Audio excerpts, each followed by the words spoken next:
Welcome into week 6 of the Fantasy Football Playmakers live show. My normal co-host, Jeremy Popolars, is off doing adult things, getting married and living the sweet life in Cabo today. So I am joined by a fellow yards per member who you can find on Twitter at ParkFFP. I'd like to welcome Dan Park into the show today. Dan, how you doing, buddy? I'm doing good, Ryan. How are you?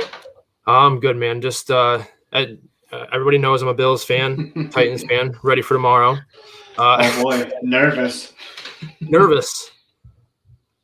Nervous about what? Oh, the stifling Bills defense against my Derrick Henry. The Bills have been tough. They have been tough. I will give you that. And the Titans have been tough to watch, so it should be interesting. And your guys' defense has not been the greatest thing in the world so far. Bottom of the barrel. I mean, it's been pretty brutal to start the year so far, but you never know. They always play us tough for whatever reason. Titans always play us tough. You always bring up last year's defeat that we suffered to you guys, and Derrick Henry's always a game-breaking back. So I mean, I can never really count that offense out, especially against Buffalo for some reason. They always seem to show up when they aren't supposed to. Realistically, to be honest with you. Oh God. What? Oh boy. Oh, nothing. I'm getting a call on Discord. You what? Getting a Discord call. A Discord call. Yeah. What are you getting a call on Discord about? Oh, I have no idea. Come here, baby. What's wrong? Apparently, my daughter is deciding to make a cameo today. You say hi? Oh my gosh, you got bedhead crazy, huh? Say hi. Say, go Bills. Say, go Bills. You don't want to do that. Yeah, she does. She's a Bills fan. All right. But anyways, Dan, you watching the game? I The London am. game? Yes, I am. What'd you think so far? I haven't really been paying attention to it, to be honest with you. I've been kind of getting stuff ready on this. Been kind of peeking at it every now and again. Tua doesn't look too bad. He's just hitting Mckissick right here for a decent gain, 20 yards almost. I'll take doesn't that. look too bad. I have him in our Dynasty 1 league that I'm in with you. Yeah. I was a little nervous about starting him, so that makes me happy. But anyways, I gotta make sure everything's loaded up here correctly. All right, bye, baby. I love you. Go play. Oh man, I want to make sure this is streaming on YouTube. Make sure there's nothing funky going on over there. Oh, see, I told you before the show, my stream for whatever reason is always a lot slower. Mm-hmm. So I just now saw that Mckissick throw. Oh, nice. That's literally all I've seen to start the show. Yeah. All right. Anyways, we're gonna have Austin on here shortly to talk about injuries and things like that. But Dan, I gave you some homework for the show. Yes, you did. We usually talk about. We don't have any questions to start the show. We usually just kind of hop right into it until Austin comes on, because like I said, he comes on around 10 usually or so. Okay. Give me a quarterback, a non-obvious quarterback that you were looking to start this week. I'm going to go with Daniel Jones against Los Angeles. They give up the 17th most points to quarterbacks. The Rams are obviously going to put up points against this defense, so he's going to have to throw the ball a lot. And he's getting Shepard back, so that's his guy. I feel really good. He has a good rushing floor. Like, he's always going to get you rushing yards, possibly even a rushing touchdown. I feel good about Daniel Jones this weekend. Not the greatest matchup, but I still think he could put up some serious points. Yeah, I mean, their defense has been really inconsistent to start the year. I mean, you've seen them give up points to Chicago, and they've given up points to some of these guys that you're not really expecting to, but then they've also shut down teams that maybe you didn't really expect to, or they just are good offenses and they weren't able to stop them. So the Galladay injury taking away from guys like Shepard and Kadarius Toney makes me a little bit nervous because I feel like Ramsey's going to take one of those guys away. And Barkley being out makes it where they might just be able to dare Daniel Jones to throw the ball and not really worry about the running game as much. So I actually do like Daniel Jones because, like you said, I feel like he does provide a pretty safe floor. Yeah. And he's been actually playing like his draft capital, like where they drafted him. He's been playing really well this year so far. Yeah, I mean he's been solid. He's definitely been startable. Yeah. I'm not sure where exactly he's ranked at in terms of like season long finishes as of right now. I'm not 100% sure where he's at. But he's got to be a top 12 quarterback, I would assume. Yeah, he's 11th right now through week 5. Yeah. So yeah, I mean he's been solid. So I'm there with you. Like I said, Galladay missing and having Ramsey have to guard Shepard or Toney. It might even be Toney the way Toney's been playing. They might have Ramsey follow Toney for a while because they've shown that they're willing to put Ramsey pretty much everywhere. So that makes me a little bit nervous. Like I said, Barkley makes me a little bit nervous. But without Barkley and going against a high-powered offense like the Rams, Daniel Jones is going to have to throw the ball. So I hear you. I respect it. Matt, hey, what's going on? How you doing? Thanks for joining the show. Dan Park, say hi. Matt. Ryan H. Hi, guys. Thoughts on Dearness Johnson today? Standard league. I'm in a deep 14-team league. Not many options on the waivers for running backs at this point. This is a question that I actually had myself in multiple leagues, to be honest with you. Like, Dan, I know you're in a couple deep leagues with me. I mean, I was looking at Dearness Johnson. Even in Scott Fishbowl, he was available out there. I thought about it, didn't pick him up, but Kareem Hunt is on the injury report. I'm not 100% sure the extent of that. He only had a limited practice on Friday after missing Wednesday and Thursday. So that makes me a little bit concerned that maybe he won't be a full go. Yeah. It very well could be just a thing where they're resting him to make sure that he is completely healthy for the game, knowing that Chubb's going to be out.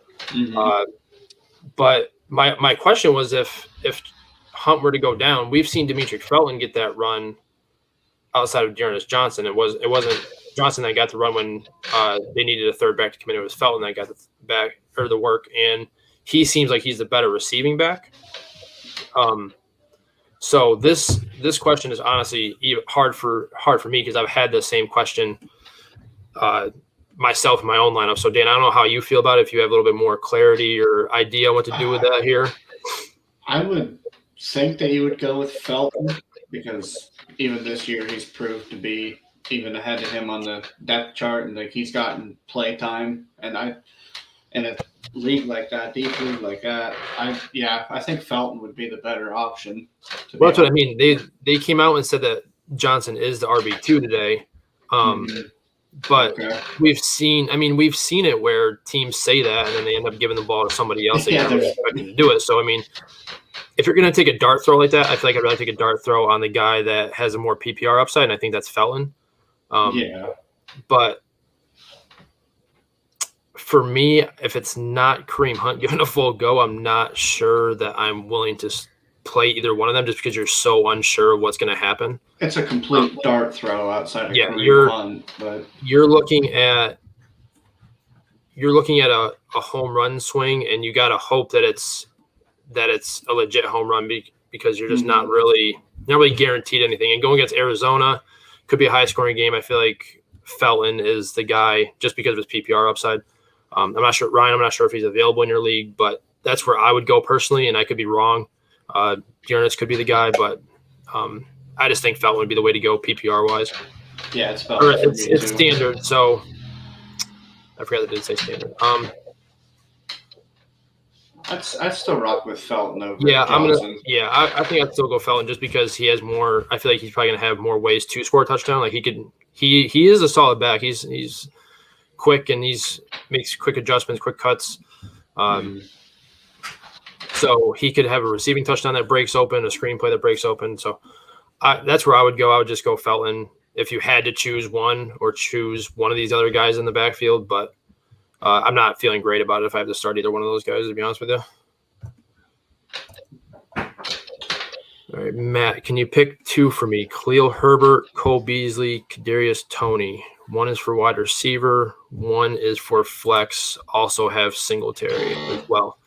So Singletary, Herbert, Beasley, Kadarius Toney. To me, you're gonna want every Bills receiver that you can get. you want every piece of that offense. You're a Titans fan, man. I know, but I'd throw Beasley in your wide receiver spot, wide receiver 3. I wouldn't even think twice about it. And then the flex, that's so tough. We were just talking about Toney. I actually like Khalil Herbert in the flex. He's going to get work. He's the only back that's healthy there. So he's going to get all the work, and they're a really run-heavy team. Like, I feel really good about Herbert this week. Yeah, I mean, Khalil Herbert, he's the only guy that's left in that running back room that has gotten a regular season snap so far through week 5. I mean, Brian Knowles had injuries. Artavius Pierce has been on the practice squad all year. I mean, he hasn't even been activated yet. So, yeah, I mean, Khalil Herbert looks like he's going to be the main guy. He's actually my favorite sleeper for this week. Yeah, I mean, he's in line to do everything for that team this week against Green Bay. My only concern is that Green Bay gets out to a big lead and they kind of just have to throw. But also if Allen Robinson is hurt or limited and the way he's been playing lately as it is, I mean, they might have to throw to Herbert in order to move the chains and Darnell Mooney and Cole Kmet and guys like that. Ryan. What's that? I'm having nightmares about Robinson. How about it? Oh, my. How about it? It's so brutal. Oh. Thought he was like a guaranteed locked in wide receiver 2 and maybe below like wide receiver 1. He's just looking like a dumpster fire right now. So bad. For me, like we said when we were talking about the whole we were talking about the Rams game, but I can't remember why, but we're talking about the Rams game and said that it makes me a little bit nervous that Kadarius Toney could see a lot of Jalen Ramsey coverage, seeing as how he's been playing the last couple of weeks. He might want to try to slow the rookie down a little bit himself and be like, okay, this is the NFL for real. Like, see if you can do it against me.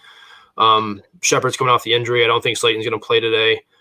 So he could see a ton of volume, to be completely honest with you, especially if Ramsey sticks with Shepard. But I'm probably going to go with Herbert here, which it could backfire. Honestly, all these guys are kind of home run threats. You're kind of Cole Beasley could have 13 targets and have 11 catches for 130 yards. He's the safest of the two. I agree. He's definitely the safest of the two, or of these 4, I should say. But he probably has one of the lower ceilings as well outside of Singletary. I'd say Herbert could have a huge day. Toney could have a huge day if he doesn't see a whole lot of Ramsey. So I would go with Beasley, and I'm going to take Khalil Herbert here as well. Like I said, it's kind of hard to gauge what that Giants offense is going to do, especially because Daniel Jones I don't know if he's even projected to play in this game. I know he was on the injury report. They're talking about Mike Glennon. I haven't seen anything saying he's out. I think they said he's good to go. Yeah, I thought so, but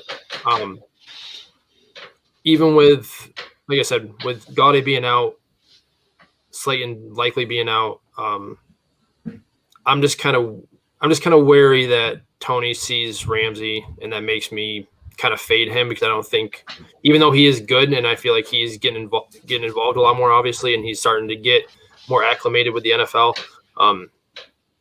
just knowing that there's a chance he could see Ramsey makes me a little bit nervous. So I'd go with Khalil Herbert, who's guaranteed to see a very, very large workload this week. He could see upwards of 20 touches this week. Oh yeah, easily. Yeah. My only other concern is that this offense has been so dreadful that they put up 3 points today, and nobody does anything for that offense in general. So yeah. All these guys carry risk. Outside of Cole Beasley, I think Cole Beasley's pretty safe.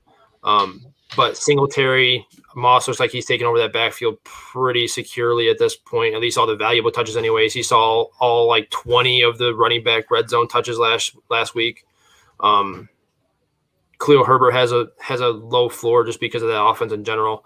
And Kadarius Toney could see Ramsey's. So they all kind of have lower floors, but I would take Herbert in a matchup that's not terrible and in a game that should be higher scoring and being the only healthy back there, really the only truly healthy back there. So that's where I would go, Herbert and Beasley.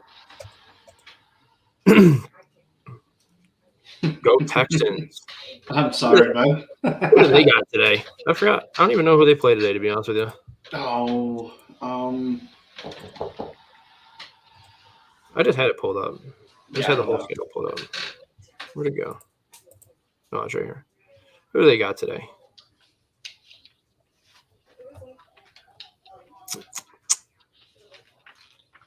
They play at the Colts. So that's just two 1-4 teams going at it today. They can just tie. He says we will lose. Texans have played kind of tough, though, to be honest with you. They haven't been getting rolled over like I thought they would. No, they just play hard. They play tough football. They play tough, just like the Lions. They're losing, but they're playing tough. I mean, they're holding teams for the most part. They're not letting games get out of hand too much. I think the only game that the Texans really got out of hand was obviously the Buffalo game, and that was just ugly. That game got out of hand quick. I also don't really. I mean, obviously, I don't think Indy has Buffalo's defense or offense, so you never know. I mean, it's safe. It's safe to say that it's going to be a tough matchup. Those divisional games are always usually pretty tough, so I'm not 100% sure that that'll be like a blowout or anything like that. No, I would. Well, yeah, you'll be good if you trade Watson because you'll get a bunch of pieces in return, but can't see that happening anytime soon, to be honest with you. Next year, I bet. Now, see, that would be a deal right there. Give Houston Hurts or Tua. Let Watson go to one of those other. Send Watson to Philly. I don't want to see him in the AFC East. So if he goes to Miami, they're smashing. No, it ain't happening. Yep. I can't have that happen, man. My whole in-law side is Dolphin fans, and they will just they'll be ripping me a new one every single week. Every time he throws for a completion, I'm gonna be getting messages and stuff saying how they're going to the Super Bowl. So I'm not trying to have that happen. I'd much rather see him go to the Eagles and have to play him in the Super Bowl if we need to, but that's about the extent of what I'm willing to see Deshaun Watson.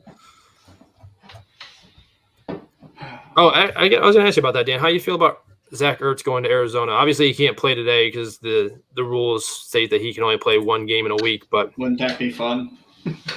I don't mind it. There's obviously a high volume of targets, and that they just pass the ball because they don't really have the best running back core. But I think Ertz could revive his career and be top. It's not hard to be a top 10 tight end, but right. I think he could be upwards in the top 10, almost top 5-ish. Because he was there for years and years. He was top 3. So do you think so from this point out, where do you think he finishes? Do you think he finishes as a top 7 tight end? Just based on the volume of the passing attack, he has to be up there. I think he could easily be top 7, even top 5 rest of the season. He finished as I don't even know where I was going with that. I don't know. I lost my train of thought, to be honest with you. I was going to look it up, and I lost my train of thought. But yeah, I feel like he in that offense, Max Williams looked like he was starting to become a part of that offense. But they have so many weapons there as it is. I don't feel like he's like a guaranteed workload guy. I feel like he's going to be more of a touchdown dependent type of option. But the upside is extremely higher there in Arizona, obviously, for touchdown upside.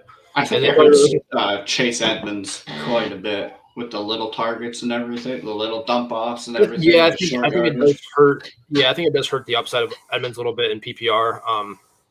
And obviously, he's not getting the goal line work that all belongs to Connor, so that he might take a little season-long hit. Yeah, because Edmonds or Ertz is definitely going to see some of those dump offs and things like that in the middle of the field work that Edmonds has been doing quite a bit. They like to run that little hook route there where they have him start off going towards the flat and then he cuts back into the middle. Yeah. So I think he kind of takes away from that a little bit, but I still like Edmonds as an RB2. I just feel like he does take a little bit of a hit with Ertz coming over there. But I do like I said, the touchdown upside for Ertz has dramatically increased. I feel like that's gone through the roof. Yeah. So I think he finishes a top 7 option because, like you said, everything after the top 5 guys are basically just a crapshoot. You're kind of just throwing a dart at who you think's going to score a touchdown for that week. It's pretty ugly. Dawson Knox has kind of established himself as a high end tight end at this point through the season. So don't roll your eyes. Don't roll your eyes. That the regression will come. Oh yeah, it's bound to. We just saw it with Robert Tonyan too. I mean, Robert Tonyan had what, like 13 touchdowns or something like that last year, and now he's 15 catches. So I mean, it's going to be the regression is coming for Dawson Knox because I feel like it's just not bound to stay like that. I mean, he's a tight end 2 right now through week 5. Yeah. In standard scoring, anyways, he's a tight end 2, and he's a tight end 3 in PPR. So that's bound to happen. But I feel like, I mean, if you're looking at the top 12 tight ends, it's like Dallas Goedert probably stays up there. Noah Fant stays up there, but I feel like Hunter Henry drops down a little bit. Rob Gronkowski is the tight end 8, and he's only played in 3 games. So I mean, that's pretty bad. Yeah, I mean, you're looking at just guaranteed tight top 10 at the very least. Like I'm not gonna say, I can't say top 7 because I was thinking about saying top 7, but with guys like Andrews and Kelsey and Waller and Hawk and Pitts and guys like that, I think Noah Fant probably finishes ahead of him. I don't think Hawkinson's going to be top 10 at the end of this. At the end of the season, Coming into the year, really? Nope, I don't. Really? I drafted him as a keeper in the 12th round. I got to keep him, and I shipped them out. Him and Mike Williams I got for Kelsey. And I'll take that because they're both hurt. They're both – I mean, Williams is putting up massive numbers. Yeah. Hawkinson's been hurt, not doing anything. So, yeah, I don't think he finishes top 10. Yeah, I mean, that's fair. I mean, he's been playing hurt, though. I feel like teams are really starting to lock down on him. I feel like they're trying to take him away as their main threat. So I feel like there is a world that he doesn't do that. I just feel like he's too talented to not stay in that realm. He's extremely talented, but we are talking about Detroit, so we have to. Yeah, I mean that's the grain thing. Of salt. Yeah, I mean that's the thing. You're kind of stuck in a bad run first offense. With Jared, we'll see. But you just don't have a whole lot of options there. I mean, Goff made Higbee relevant, extremely relevant. So. Yep. But anyways, you mentioned Daniel Jones already. Do you have another QB that you're looking to start this week?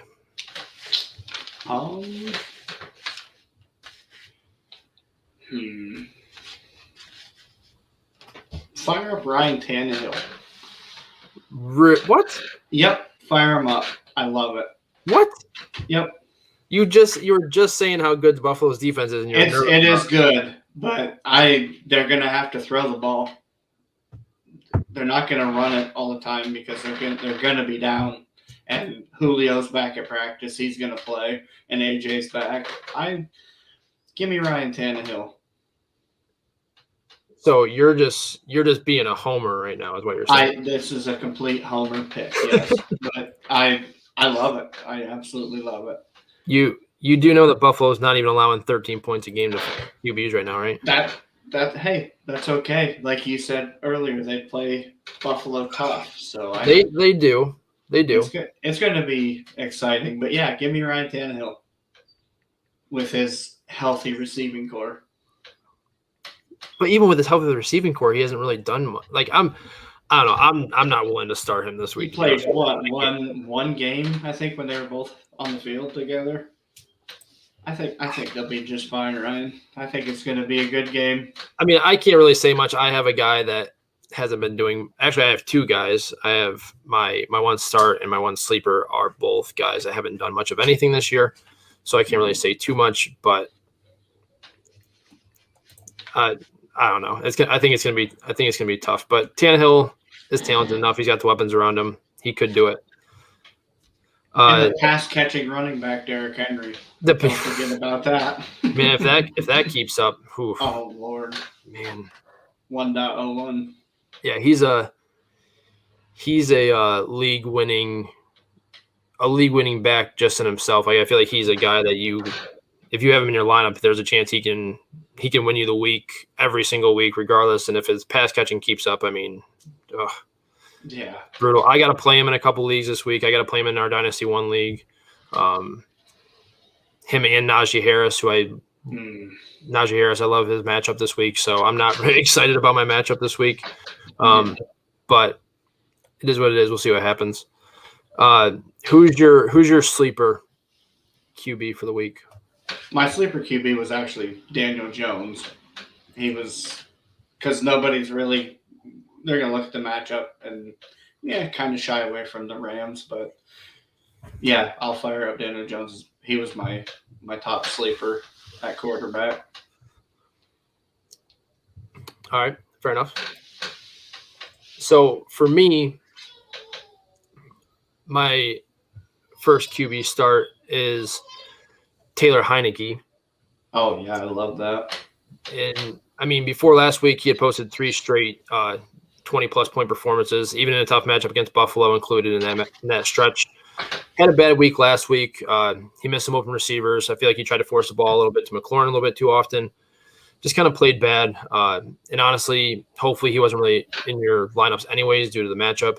Mm-hmm. But this week, I think I'm perfectly fine with firing him back up. I actually am streaming quarterbacks in one of my redraft leagues, and he is the guy that I went and picked up going against Kansas City. That's been brutal. I mean, just absolutely brutal in terms of I think they're 31st against the pass, aren't they? They are allowing the most points to quarterbacks, the 5th most yards, and they're allowing 2 passing touchdowns per game. They looked better in the second half against Buffalo last week, but I think Buffalo was just kind of in cruise control at that point. They were just kind of they were in full steamroll. Yeah, they were not really looking to do a whole lot towards the end of that game because their defense was playing well. The Chiefs didn't really look like the Chiefs last week, so I feel like I'll kind of take that with a grain of salt there. So for me, Heineke in this matchup is a top 12 option for me. Definitely. He's got the rushing ability. I mean, he's extremely athletic, actually. He's actually probably one of the more athletic QBs that we have in the league. Mm-hmm. I know he's missing Curtis Samuel this week. Logan Thomas is still out. But he does have McLaurin, who's bound to have a big game this week. So if McLaurin's gonna have a big week, I like Heineke to have a big week. So I love the way that Heineke plays football. He does not care. He is throwing that ball to Terry McLaurin, and it doesn't matter if there's 4 defenders or 1. He's throwing it to Terry, and it's gonna catch it more times than not. He's got to be learning from Ryan Tannehill at this point, right? From Ryan Patrick at this point, right? Like he's just like, who's your number 1 receiver? Terry McLaurin. All right, well, throw to him 37 times and you'll be successful. Like that's all you got to do. Nothing else needs to be done. Just throw it to Terry McLaurin 37 times and you'll be fine. You'll end up playing until you're 40 like I am. And I mean, Terry McLaurin is not a bad option. That's not a bad option to have as your number 1 receiver. So no, not at all. I like Heineke a lot this week. Like I said, that game I'm pretty sure has the highest over-under of the week. I think so too. Yeah. I'm not really surprised by that, especially with how both of those defenses have been playing so far this year. So I love McLaurin or And the Heineke this week. Chiefs losing like they have been, I guarantee they come out and set the world on fire today. Oh yeah, they're going to come out fired up. Yeah, it's going to be ugly. Yeah, they're 2-3. They're not looking to go 2-4. They're gonna come out firing, and I don't see a scenario where they just kind of let up. I feel like they're just gonna, especially with CEH being out and not having the running back room that they had. So I feel like they're just gonna come out and is Darrell Williams better than CEH? I don't think he's better, but he's looked overall better. CEH has been overall pretty solid. It's just not scoring a whole lot of touchdowns. Yeah, and that's been the problem for him his whole career, really. I mean, he's so far to start going into his second year, he's running back 29 behind guys like Mike Davis and Alexander Madison, but he's been okay. It's just been kind of tough sledding, back-to-back 100-yard games prior to last week. So we'll see what happens. Darrell Williams isn't a terrible replacement for him, but you never know. It could be bad. I don't know. My other guy, like I said, both my one start and my sleeper are both guys that haven't done much of anything so far this year. But if there's a week to stream this guy this season, I feel like there's not a whole lot better of a chance to do it than this week, and that's Ben Roethlisberger. Seattle, bottom 12 defense and points allowed to QBs through week 5, giving them second most yards and almost 2 touchdowns a game. Big Ben's at home, traditionally perform better at home. And with Seattle allowing over 8 yards per game, or allowing over 8 yards per pass attempt this year, while being a bottom 10 team in pressure rate to start the year, I think he's in a good spot. It's not sexy, it's not great by any means, but with guys like Derek Carr, Sam Darnold, Ryan Tannehill, like you mentioned, facing tougher matchups this week, I think you can start Big Ben, especially with bye week starting to take effect. Seattle is still going to have an effective offense. They're still going to put up some points, even in a tough matchup with Pittsburgh at home. I feel like that game's still going to be a little bit higher scoring than people might think. He still has the weapons. He still has DJ and still has Claypool. So I'm perfectly fine with streaming him this week. I don't think he's a guy that can get into the top 5 finishes this week, but I feel like he has QB 12 upside where he's startable at least in most leagues. So I'm perfectly fine with rolling him out if you need to. I wouldn't suggest it if you have somewhat better options, but if you're in a 2 QB league or something like that, or you're streaming, like I said, I feel like he can be startable this week. Yeah, this is the week to do it. Yeah, I mean they've been pretty bad against the pass so far this year. I feel like they've gotten a little bit better recently, but not enough to make me worried, especially in Pittsburgh. Yeah. And with the way he's been throwing to Najee Harris, I mean, Najee's been able to make his own yards regardless of the ADOT that he's receiving. So, and we know that DJ can do that. Claypool can take the top off the defenses. So he's in the spot to do it. I feel like if he doesn't do it this week, you're just kind of out on him completely. I feel like you're just not starting him again, unless he really catches fire, which I just don't see happening. So this week, I feel comfortable starting him, and if he flunks and flames out this week, then I'm probably just done with him overall for the year or forever. Yeah, forever. Yep. And then my sleeper is a guy that me and you were both high on going into the year, and that's Justin Fields. Oh yeah. Yep. So if Trevor Lawrence's professional start has been bad, I'm not entirely sure what we can call Justin Fields' start. Nightmarish. Yeah, I mean that's borderline what it is. I mean he's only averaging 6 fantasy points per game over the last 4 weeks. But if there's a game to get him going, it's got to be this one. The Packers come to Soldier Field missing lockdown corner Jair Alexander. They're also missing Kevin King and their best pass rusher in Zadarius Smith. Last year when the Packers played the Bears, Mitch Trubisky threw the ball a total of 89 times in the two matchups. So if Fields surpasses 35 or even 30 pass attempts, I think he's too talented to not put up solid numbers. I know missing Allen Robinson or having him be limited will hurt his upside a little bit, but Darnell Mooney has been his guy anyways. So missing the guys that they're missing on both sides of the ball. I mean, they're like I said, the Packers are missing Alexander and King and Zadarius Smith, but the Bears are also missing David Montgomery and Damian Williams. So the Bears, like we mentioned earlier, are only going to have Khalil Herbert, Artavius Pierce, and Ryan Nall, who's dealing with an injury of his own. So the Bears might have to lean on Fields if they want to compete. And I feel like there's only two outcomes for this game for Fields. He's either going to explode or he's going to just dud out completely, and you're just kind of out on him for this year. I feel like until maybe after the bye week when maybe they can get things put together a little bit better. But if this is the week to do it, I feel like this is – or if there is a week to do it, I feel like this is the week with the injuries, playing at home, lack of receiving or lack of running back talent in the backfield this week. He's a sleeper for me. I know he's ranked super low on ECR. So they could game plan a little bit better for him too. Like have some design runs, not all scrambles. Like just let him do what he got drafted to do. Like he's a runner and he can throw a good deep ball. Just let him go. Matt Nagy needs to just let him do his thing, and it'll be great for everybody, especially Allen Robinson. Yeah, I mean, Fields' rushing day is coming. I feel like he's just too good in the open field to not have that be the case. But like I said, that might be one of those things where they have to wait until the bye week to really get him acclimated, because they didn't install any of that stuff in the preseason because they didn't expect him to be the starter. They were pretty convinced that Andy Dalton was going to be the guy, and then somehow they saw that even with Andy Dalton healthy, Justin Fields is a better answer.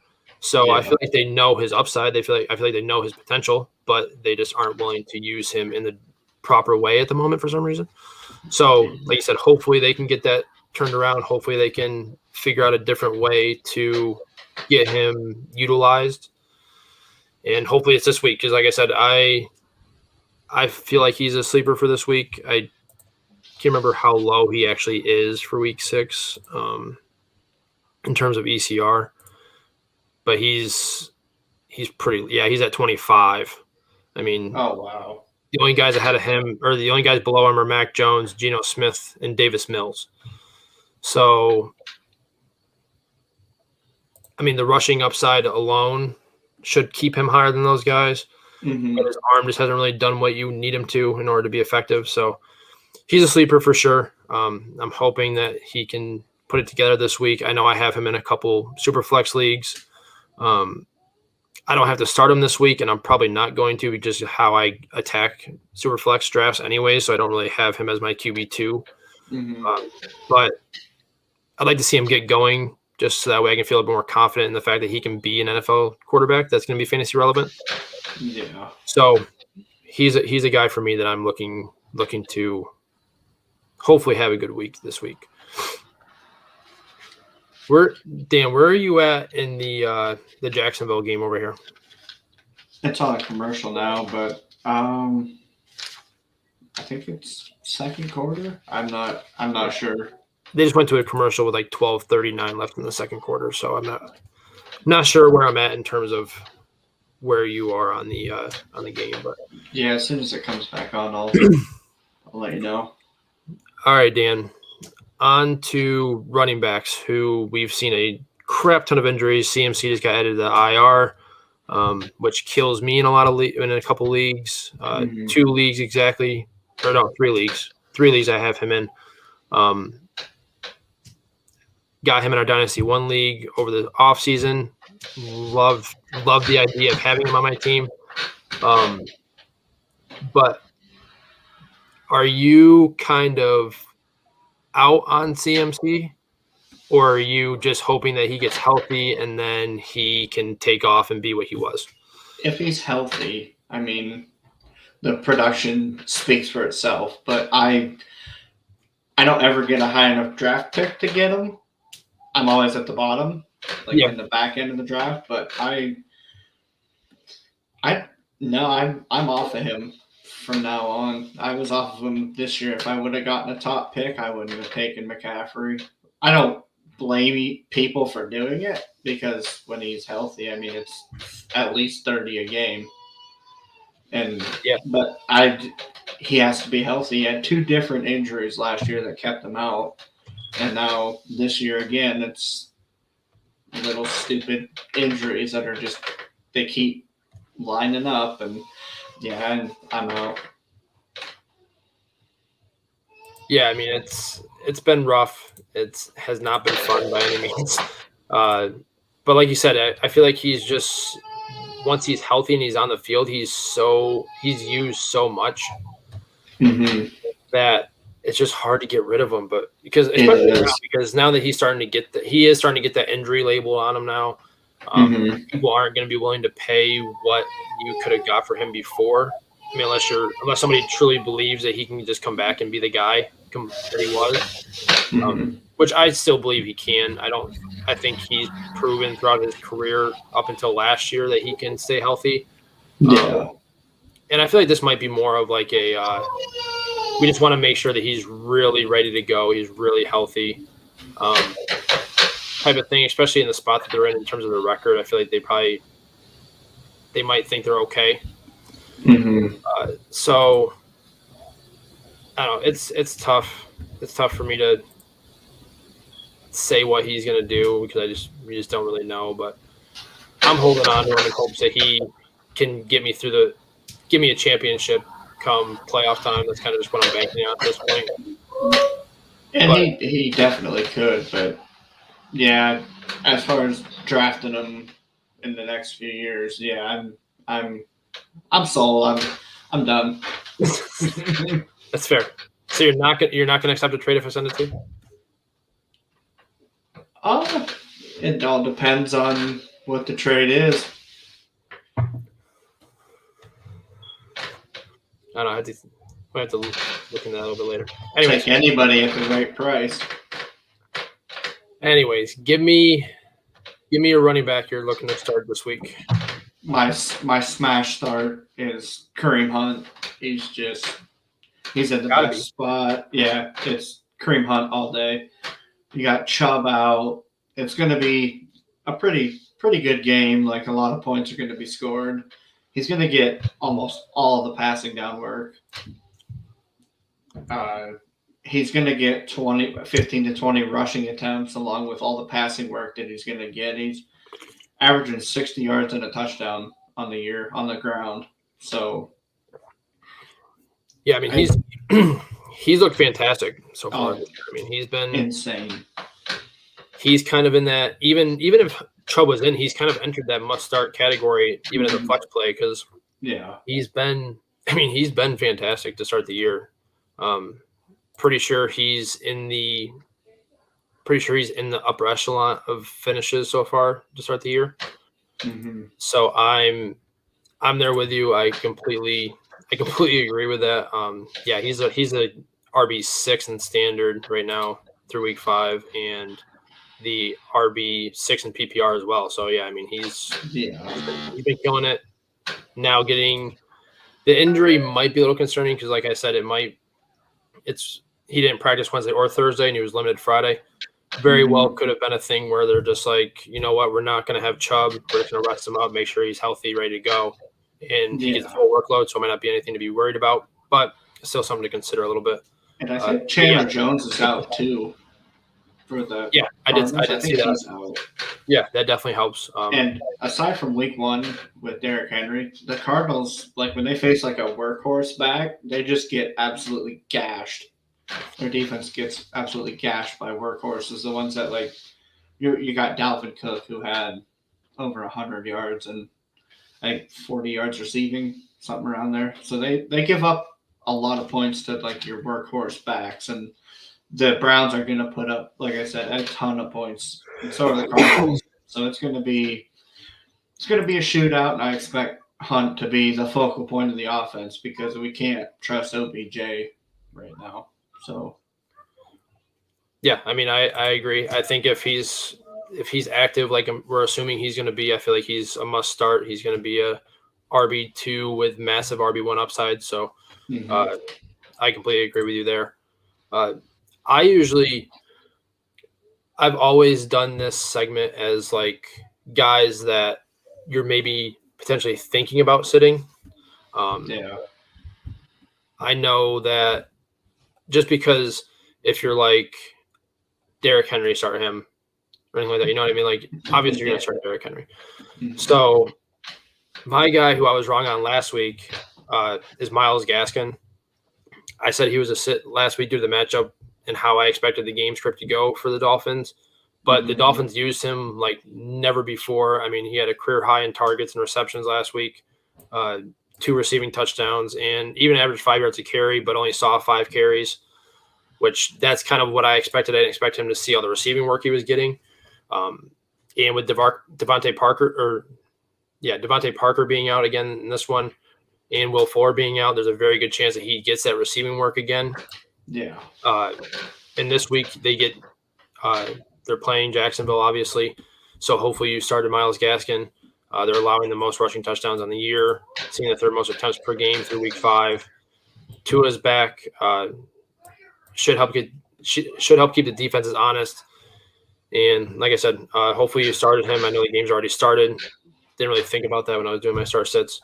But he was a guy that I was looking to start. My sleeper was Dan Arnold, so hopefully you got him in there. See, I didn't really think about that. I was just like looking at guys that are a little bit lower in ECR, and I'm like, he's probably a good start. And then not even thinking of the fact that the game started an hour ago. So, But it is what it is. Looks like we have a couple questions. Josh Jacobs or Devonte Booker in PPR? Ooh.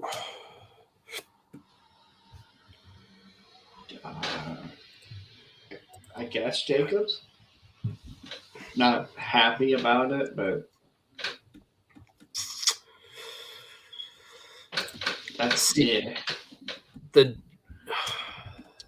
Giants against the Rams, spoiler alert, Devonte Booker is actually my sleeper for running backs this week. But Josh Jacobs being the other option here. Going against the Broncos, I mean, Broncos are tough against the run. I'm pretty sure they're like number 2 in terms of points allowed to running backs.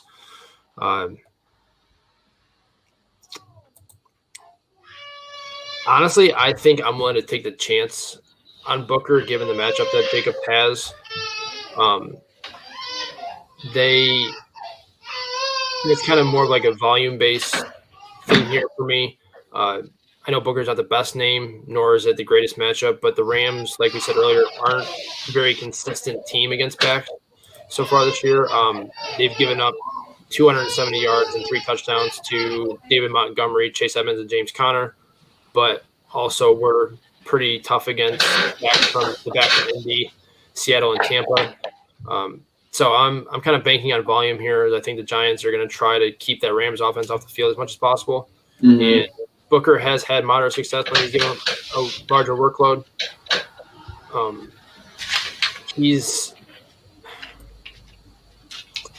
don't know, that matchup with Denver makes me very nervous for Josh Jacobs.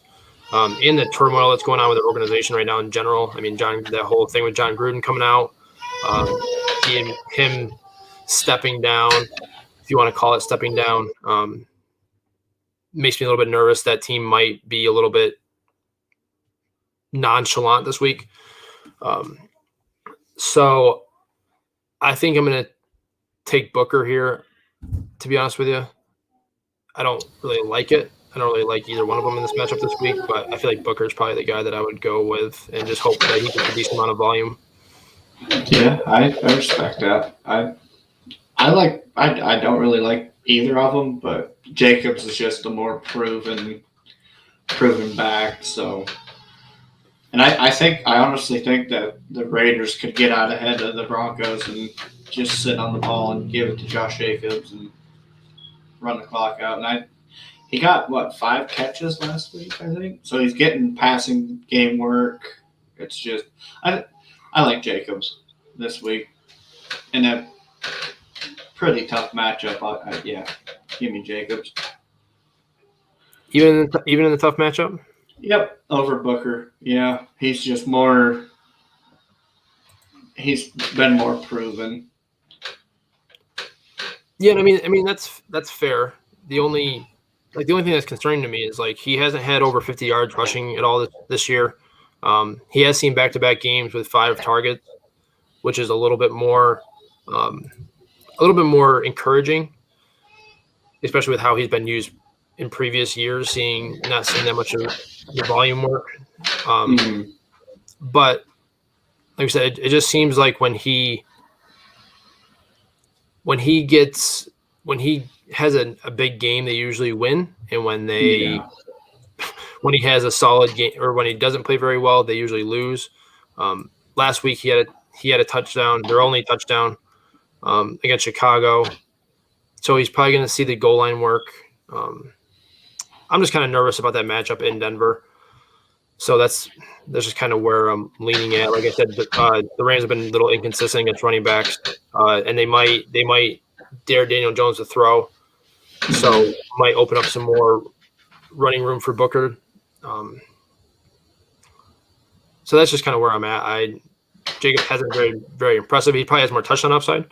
So if you're chasing touchdowns, I'd probably go with Jacobs, but I'm looking at Booker for a volume play here. That's fair.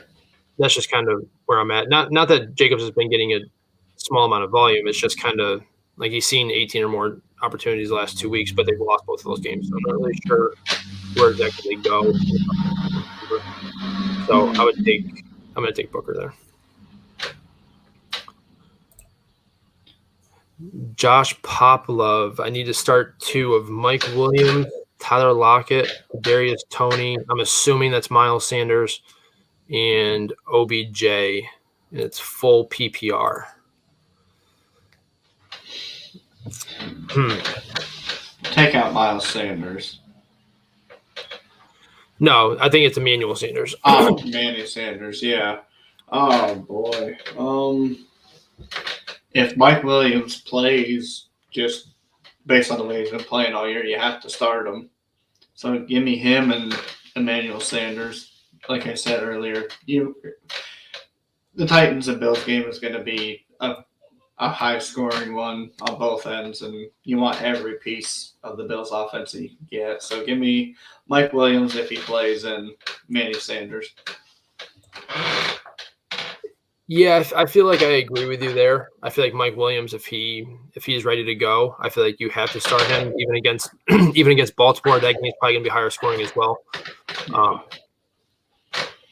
Emmanuel Sanders against the Titans, obviously great matchup. The Seahawks-Steeler game is interesting because it's such a traditionally tough matchup for just anybody in general going against Pittsburgh's defense. But it's been a little up and down for receivers against Pittsburgh. Like they're not. That's where you beat them is deep, and that's where Tyler Lockett thrives is the deep ball. So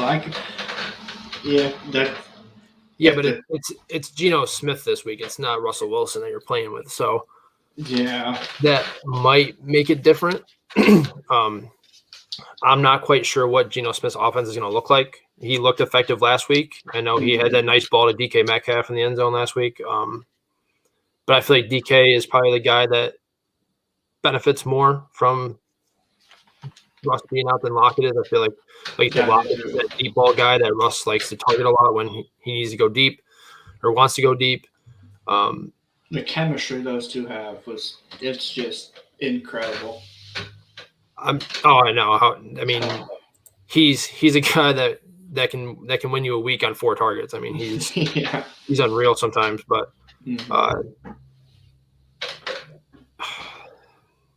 See, I've missed on Tyler Lockett so many times. So I feel like he had bad matchups, and then he ends up getting a deep ball and for 70 yards and burns everybody, and just he immediately pays off with just that one play.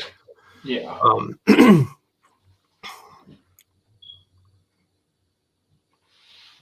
Like we already mentioned Tony too. I mean, he might see Ramsey, so he makes me nervous. I feel like OBJ is definitely out of this group. Yep. So it kind of comes down to Lockett and Sanders for me, opposite of Mike Williams. And with just how he's been used and how effective that passing game has been recently, I feel like I'm probably going to go with Sanders as well. That, like we said, the Titans defense has not been good against pass. I mean, they've just been getting shredded. And Sanders has the highest ADOT of all Buffalo receivers. So Josh Allen is really looking for him on the deep ball, and teams have to focus so much on Diggs and Cole Beasley, and now even Dawson Knox has to be factored into the equation. I feel like Sanders probably has at least one big touchdown pass today. Mm-hmm. So that's probably where I would lean. But if you want to start Lockett, like if you want to go with a guy that has like the guaranteed second most targets on his team, is probably going to be Lockett, especially with Chris Carson being out.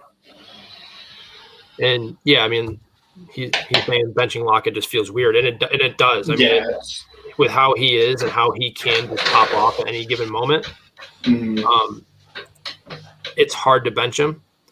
But you also got to look at the fact that he hasn't scored more than 11 PPR points in the past 3 weeks. He had 2 huge weeks to start the year, and then has kind of fallen off, which is what you expect from Tyler Lockett. You don't expect him to stay hot like that all year. That's part of the reason why I didn't like drafting him anywhere, is because of these stretches where he gets in, where he kind of lulls you to sleep, and then boom, he pops off for 100 yards and 2 touchdowns, and it makes you look silly for sitting him. But yeah. It's ugly I don't feel good about sitting them, but I sat them in a couple of leagues. It's just, you feel gross. It just feels bad. Like when because you just know that potential is there. Like he's just sitting on your bench. Yeah, and he's sitting on your bench, and you're just like, why did I sit him? But then if you start him, you're like, oh, I can see a world where that happens, and I shouldn't have started him in the first place. Mm-hmm. So I would personally go Sanders. Like I said, I agree that it's weird, and I'm not a huge fan of it because of his potential and his ceiling, because his ceiling is just as high, if not higher, than Emmanuel Sanders is from week to week. But the way Sanders has been playing and the way that Bills offense has been operating and the matchup with the Titans, I just feel like Emmanuel just bound to have a big game this week. But then again, I've said that before with certain matchups, and of course it's the week where somebody just doesn't do what they thought, and it's just kind of, I don't know. I think I might be focusing a little too much on the matchup. Mm-hmm.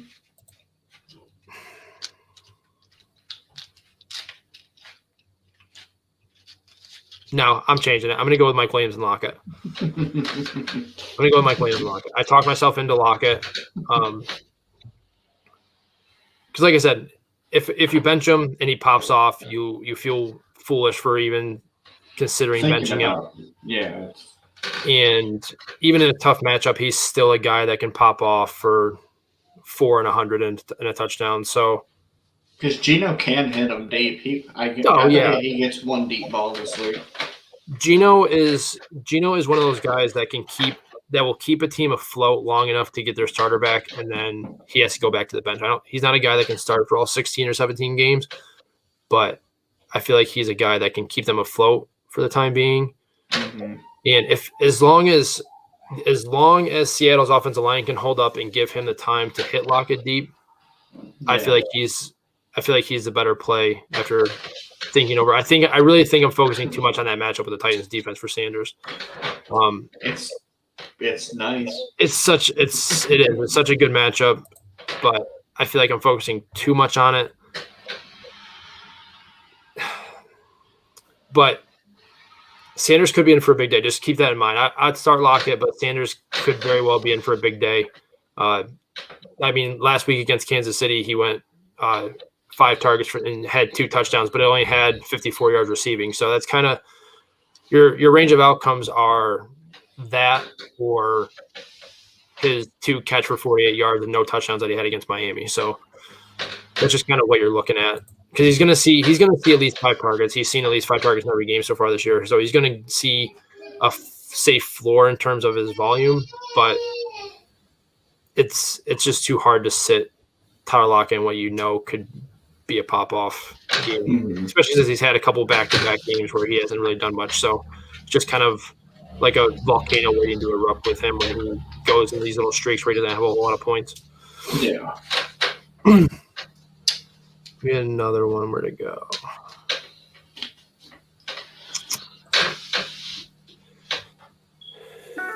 GM, Mixon, Tony, or Thielen at flex. Who's GM?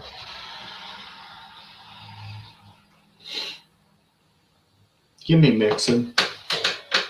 Yeah, but who's GM? I'm trying to think who GM is.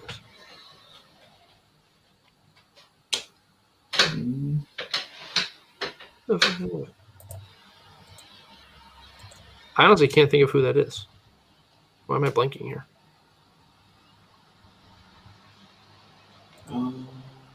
Yeah, I don't know. But either way. He's just saying good morning. Good morning. So I'm like, who is GM, man? What is going on here? All right, so JM, you're obviously in the stream. Is this PPR?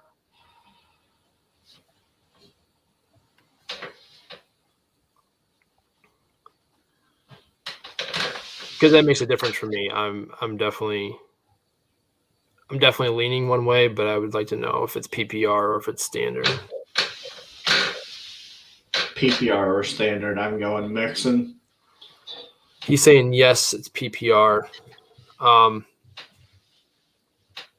Yeah, the only reason why I was wondering a little bit was because of Tony's PPR upside, but we've already kind of addressed that. Yeah. We already kind of addressed that there's a chance that Ramsey takes him. And Adam Thielen just hasn't really looked quite the same since his first couple weeks there. They actually have him ranked at like 31 in ECR right now. And I'm pretty sure, if I remember correctly, he missed practice at some point this week.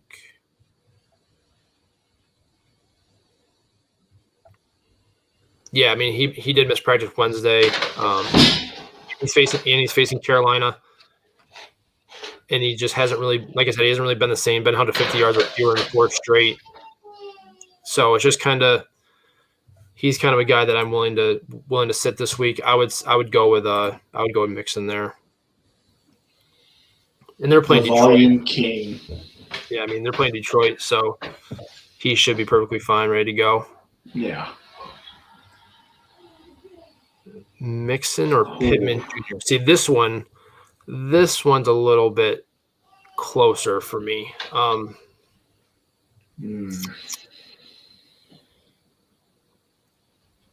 T.Y. Hilton's return, I think that takes away more from like Zach Pascal and those other guys as opposed to Pittman Jr. I don't think that affects Pittman all that much. I think he's their number one guy. I feel like he's just kind of there.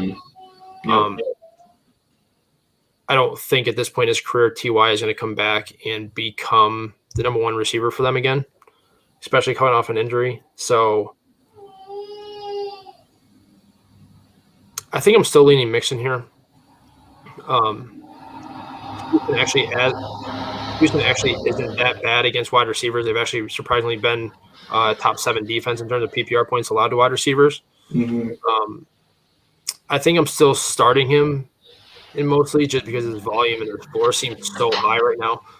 But if your only options are Mixon or Pittman, I'm going to go with Mixon against Detroit as opposed to Pittman against Houston. Yeah, the volume with Mixon is it's unquestionable. He's the guy when he's there. So it's Mixon for me. But that one's tough. Well, and I didn't even think about the fact that Samaje Perine is out for this game, so there's really nobody behind him outside of Chris Evans, and he's more of like a third down back. Yeah. So Mixon's gonna see 95% of the carries today. So I would go there. The other thing with Pittman is that it's a very real possibility that Indy gets out to a somewhat early lead, maybe like a 10-point lead early on, and they just kind of run Jonathan Taylor into the ground. Yeah. And just kind of keep that. This is how they move the ball for the rest of the game. So there is a pretty low floor for Pittman this week, as opposed to Mixon, who I think has a pretty safe floor with the volume that he's going to get. Because even in that game, I mean, he has PPR upside regardless, but in that game, if they get off to a big lead in Detroit, then they're on the ball Mixon, and he's just going to keep tacking on his total. So, yeah, I'm going to win Mixon there. Yep. So, Dan, I know you said you have to get off at 11 because you're lame and you need to go. Just real quick, give me your sleepers for your running back, wide receiver, and tight end spots for this week. We talked about my running back sleeper earlier. I said it was Khalil Herbert. I think it'll be a good day for him. I think he out carried Williams 18-16 last week with the split. He had 75 yards. Packers give up 4.5 yards per carry and a touchdown. So, and the Bears have been a run-heavy team this year. I like Khalil Herbert this week as a sleeper. He could even be a flex, maybe even low-end RB2 with some of the production that he could get. Yeah, I mean, I like Khalil Herbert this week, to be honest with you. I mean, he's, like I said, he's the only real healthy back there that's received any regular season touches so far this year. So, in a pretty solid matchup against Green Bay, I mean, he's a pretty solid start this week. Yeah, my wide receiver sleeper is Amon-Ra St. Brown for the Lions. Copier. The Bengals have allowed 4 receivers in 5 games to go over 90 yards. And the past 2 weeks, he's seen an uptick in his targets and his catches. Jared Goff even came out and said that they want to get him more involved. He's a playmaker. And that offense is pretty disgusting. And with Hawkinson dealing with injury and not playing very well, give me Amon-Ra St. Brown. Yeah, I mean, he's a guy that many suggested could lead his team in targets as a rookie, and he's finally starting to show why people were saying that over these last 2 weeks. I'll just kind of touch on him because you, like I said, copy me. I have him as my sleeper as well. He's scored at least 13 PPR points in the last 2 games while seeing 8 targets in both. Lions aren't going to have Quintez Cephas for the rest of the year due to a collarbone injury, and teams have really been focusing on TJ Hawkinson, which means I think St. Brown should continue to see a decent amount of targets. I think 8 targets is kind of very, very reasonable for him to see. And like you said, since he's a bottom 12 defensive wide receivers, give up the 4th most receptions to wide receivers so far this year. He's definitely a sleeper because he's on a run-first team with an inconsistent quarterback, but St. Brown seems to be finding his footing, and in a solid matchup, he could definitely provide flex value at the very least. I almost thought about starting him over Allen Robinson until he shows me something, especially with this week. It's kind of sad that we're even at that point. You know what I mean? Like, Allen Robinson is Allen Robinson, and I kind of felt like drafting him, regardless of who his quarterback was safe. But it just, coming off with Allen Robinson coming off of just a limited practice on Friday, he's not even guaranteed to be a full go. He might be on the field, but he's not guaranteed to be a full go. So, excuse me. He's kind of. I kind of agree here. Agree with that anyways, because until Allen Robinson shows you something, I mean, you can't really trust him to be in your lineup. Yeah, and that's something I thought I would never say, especially me. I'm the biggest Allen Robinson stan that you can find. And you are. I can vouch for that. It's just, at this point, I'm almost drawn to tears because of it.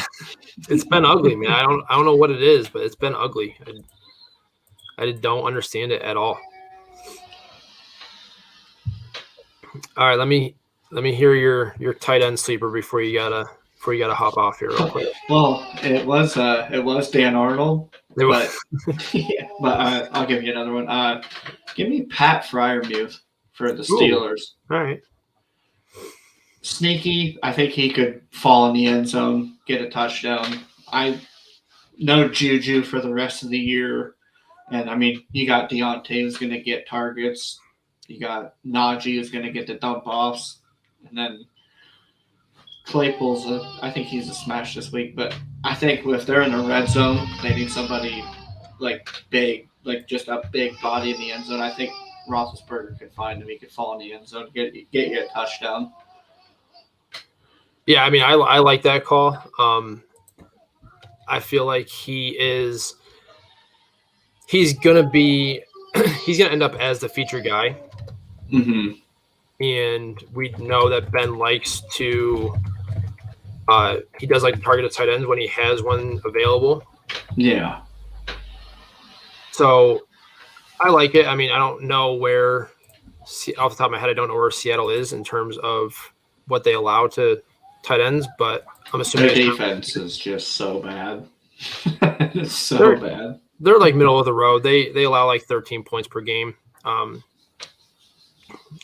they're lower end in terms of red zone production. Mm-hmm. So I can see it. I can see where he ends up falling into the end zone. And that's all you really need for tight ends. I mean, you just really need a guy that's going to score a touchdown. And if you're just if you happen to throw a dart at somebody and he falls in the end zone, you're kind of good at the position for the week. So 4 catches, 30 yards, and a touchdown. You got top 10. Oh, you're a top 10 tight end locked in, guaranteed. Especially with the injuries and stuff we have right now. I mean, it's been injuries and bye weeks are starting. I mean, I got George Kittle and Adam Troutman in a lot of leagues. Oof. Yeah. So I've had to go and stream a little bit here and there. Freiermuth is a guy that I have picked up to try to offset the injuries, but I know next week, week 7's the really big bye week where everybody's going to be scrambling for things. So it's just kind of it's been ugly so far for tight ends. It always is, but it's horrible. Every year we think, the tight end position's getting a little bit deeper, and then it's Travis Kelce. Yeah, that's really. I mean, even Darren Waller hasn't been what we thought he was going to be to start the year. Anyways, I think he's still tight end 3 or whatever. But like I said, it's tight end, and they just kind of Is Travis Kelce top 5 pick next year? A top 5 pick? It's getting to the point where he's got to be in consideration being up there. I don't know if I'd in redraft. I don't know if I'd go top 5 just because running backs are so dominant in that aspect. But then this year we got McCaffrey dealing with injury. We got Saquon up there dealing with injury. Give me Kelce in the top 5. Well, the thing is that he's up there. But it's not like he's fully separated himself from everybody. Mark Andrews is only 5 or 6 points behind him. Yeah, but I think end of season. But end of season, he very well could be 30 points ahead of everybody else if they keep going the way they're going. Especially if Tyreek were to miss any time. If Tyreek Hill were to go down, I mean, Travis Kelce's going to be – he'll be a wide receiver. He'll be a top 3 wide receiver finish, let alone tight end finishes if that were to happen. But yeah. And I'm going to give you my smash start of the week. The person from any position? Yeah, anywhere. It's Chase Claypool. Really? Yeah, give me Chase Claypool everywhere. Start him up. I think he might be top 10 this week, just with how they use him. And no Juju, that's more targets. Last 3 games he played that he was healthy, he had 9 targets, 15 targets, and 6 targets. Seattle gives up the 6th most points to wide receivers. And in the past 2 games, he's had over 100 yards combined in both of them. So and Big Ben can throw a deep ball. It's not the prettiest deep ball, but I think he could bust a long one off, and I think Claypool's top 10 this week. Yeah, I mean, he has the upside to do it. I mean, especially with Juju now being out, he definitely has the upside to finish extremely high. I can't remember where exactly he finished last week. I mean, it's got to be right up there with. I mean, he was at 24 points last week, so he's got to be in that top 10 range. I think he was wide receiver 7. Don't quote me on that. I think it was 7 or 6. In PPR, he was. Why am I not seeing it? He was wide receiver 12. He finished behind Callaway, who had the 2 touchdown game. Sutton, DK, Robert Woods, Jamar Chase, Mike Evans, Kadarius Toney, AB, Hollywood Brown, Mike Williams, and Devonte Adams. So, yeah, I mean, that's kind of where I feel like that's kind of where he's going to be for most of the year. While Juju's out, to be honest with you, I feel like he's going to be in that 10 to 15 range for most weeks. He will have his down weeks, obviously, because every wide receiver does, and especially with Big Ben getting older, it's just going to happen where he has bad weeks. But yeah, I agree. He's in a great spot this week. Seattle's pass rush is not very good. Like I said, when I mentioned Ben being a starter, so he's going to have time to look and throw. And I feel like Claypool is plenty talented enough to take advantage of that secondary. So I agree with you there. I don't know if he's my absolute smash start for the week. I don't know if he's the guy that I would say you absolutely have to fire him up in every single league that you're in. But I can see a world where that is the case. Matchup plus opportunity equals just it's all there. He's smash. It's all there for him to do that. I do not agree with you at all in that regard. I'm just hoping. I think I have him started in one of my leagues, so I'm hoping that he does pop off today. But I need a couple home runs from a couple players, to be honest with you. Yeah, me too. One guy I'm playing in a redraft league is loaded. I mean, I'm playing our buddy Zach in the Dynasty 1 league, and his running backs are Derrick Henry and Najee Harris, and those two both could blow off today. But I also have Tyreek Hill and Devonte Adams to kind of offset that. So yeah, that's not too bad. I'm hoping that those two can offset what he's got over there. And we'll see. I've got to roll out Larry Roundtree and J.D. McKissick in our one Dynasty League because Nick Chubb's out and Carter's on the bye. Dynasty Warriors. Dynasty Warriors are down to that, huh? Yep, McKissick and Larry Roundtree. So, man. Don't pray for an injury, but can Eckler come out half the game? No, don't be wishing that. I haven't even seen. Oh, you're not looking great this week, to be honest with you. No. That's tough. Not at all. It's horrible. Chubb out, Michael Carter on a bye. That's it. That's my 2 backs. Ugh. It's brutal. Yep. Damian Williams is on COVID, so he's not going to play. Tree Cohen on PUP. Man, you're in rough shape this week, man. Yeah, that was a bad. And you're going against Najee Harris as well. Yep. And Tyreek Hill, and Tyler Lockett, and Cooper Kupp. Yeah, I don't think you're winning that. I don't think you're winning this week in that league, buddy. It's going to be a bad one. you might get blown out of the water this week if all those guys decide to do what they can do anyways. Mm-hmm. But all right, man, if you got to go ahead and do what you got to do. All right. Appreciate you coming on. And yeah, thanks, man. It was a blast. I'll be next week, right? Yep.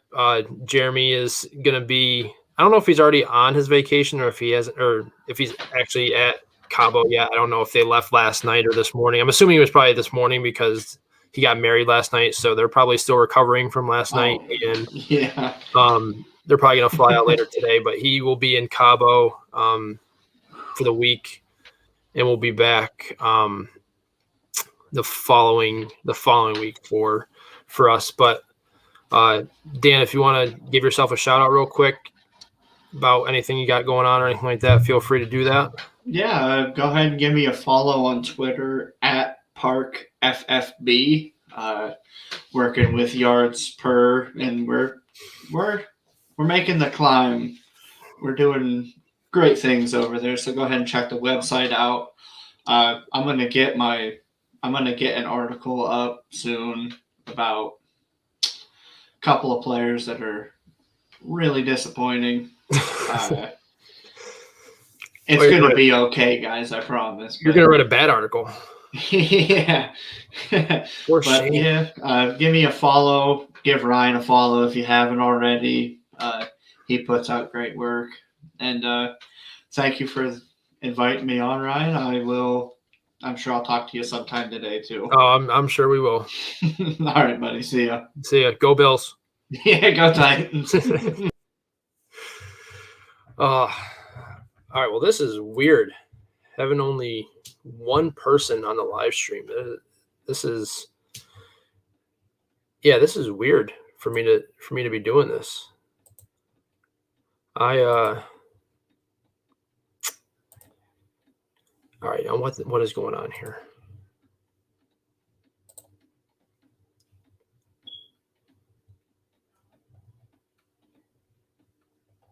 I don't know where the overlays went. Oh, well, it don't matter. Still here answering questions, anything like that. If you guys have anything, please feel free to ask them. Didn't really get a chance to talk about it at all before Dan left. Oh, what do you got over here? Should I drop Allen Robinson for T. Higgins? Even hearing the words drop Allen Robinson is bizarre to me.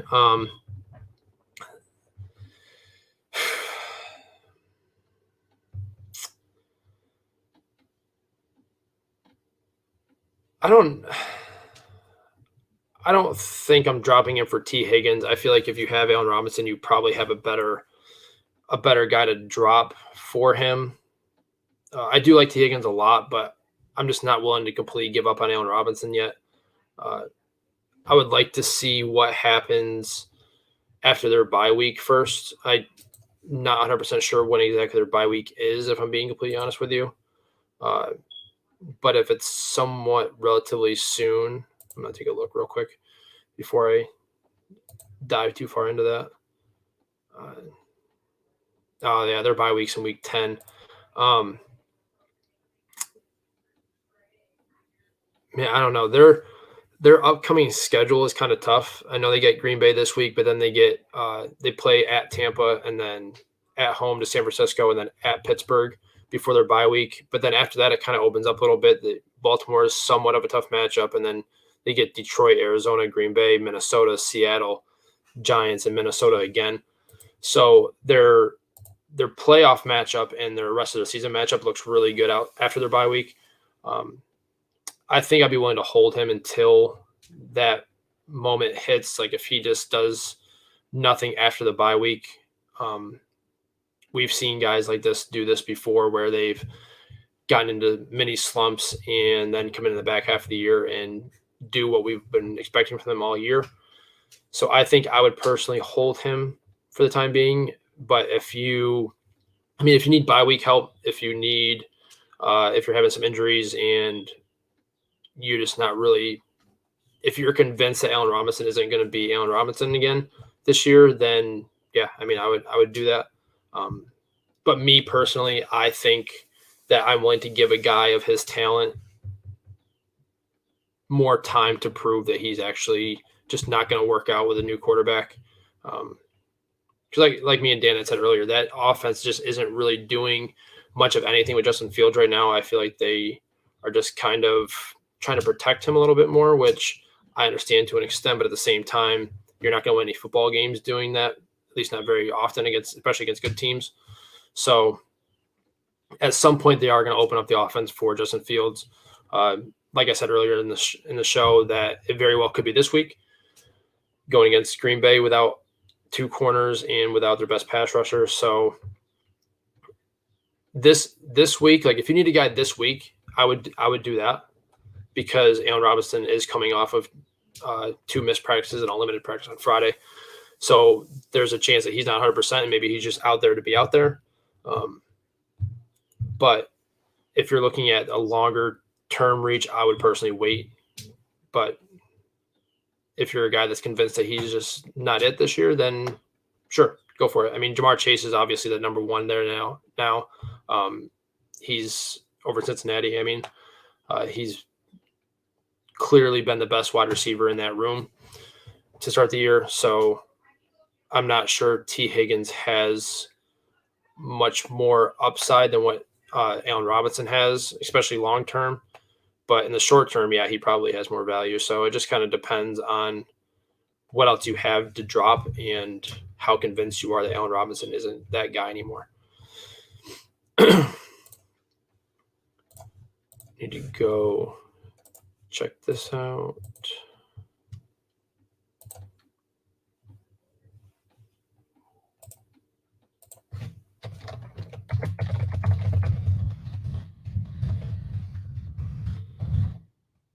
This is weird being on here by myself. It's like I'm just talking into space. It's weird.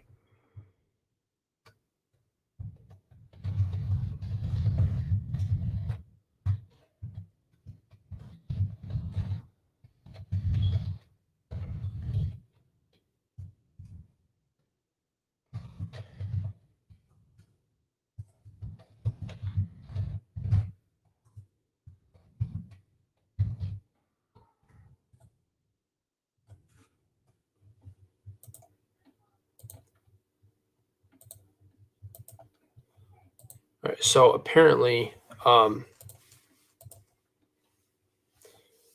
quick, Jay, I'm going to get to that question real quick. Apparently Austin is not coming on today because he hasn't got back to me at all. So our injury guy is apparently injured himself and not coming on today. So we won't have him on.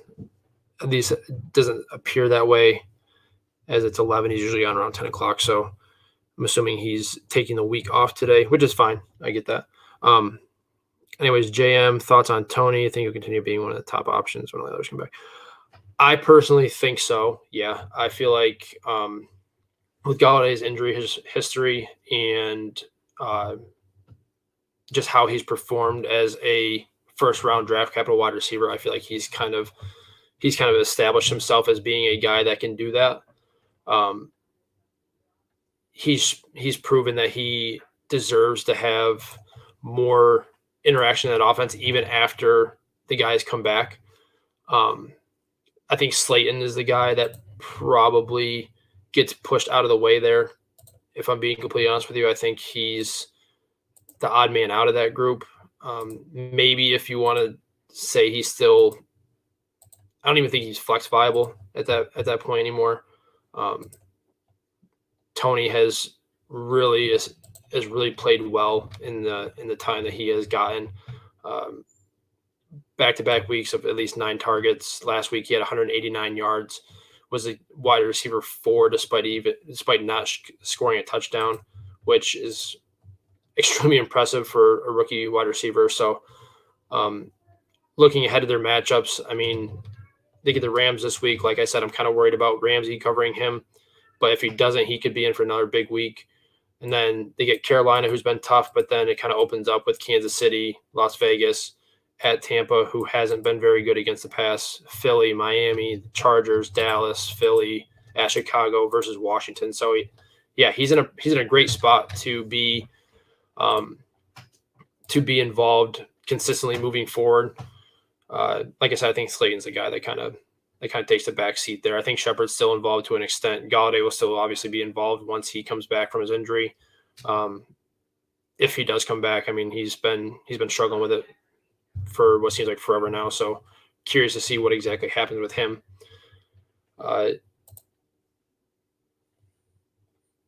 what's my Twitter? My Twitter is @Mackey_FFB. I usually have it pulled up here, and I can't. Jeremy usually runs all this stuff, so this is why it's kind of not lackadaisical, but it's just kind of a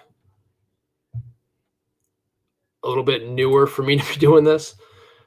I'm trying to find where our backgrounds and stuff are. And it's saying that it's showing, but I'm not quite sure why it's not actually up there. I wonder if this is it. I don't know. I can't figure it out. It was working before, and then Dan hopped on and it disappeared. So I'm not really sure what exactly happened. But yeah, my Twitter is @Mackey_FFB. Like I said, it's usually popped up there, but for some reason it's just not showing today.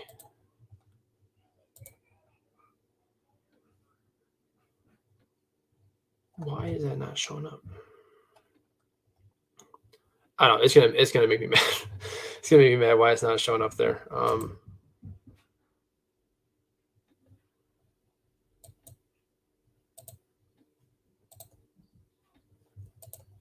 It's driving me nuts. I don't know why it's not there. Yeah, that's where I'm at with Tony, by the way. Just thought I'd throw that out there. Should I start Lamar or Herbert this week? Ooh.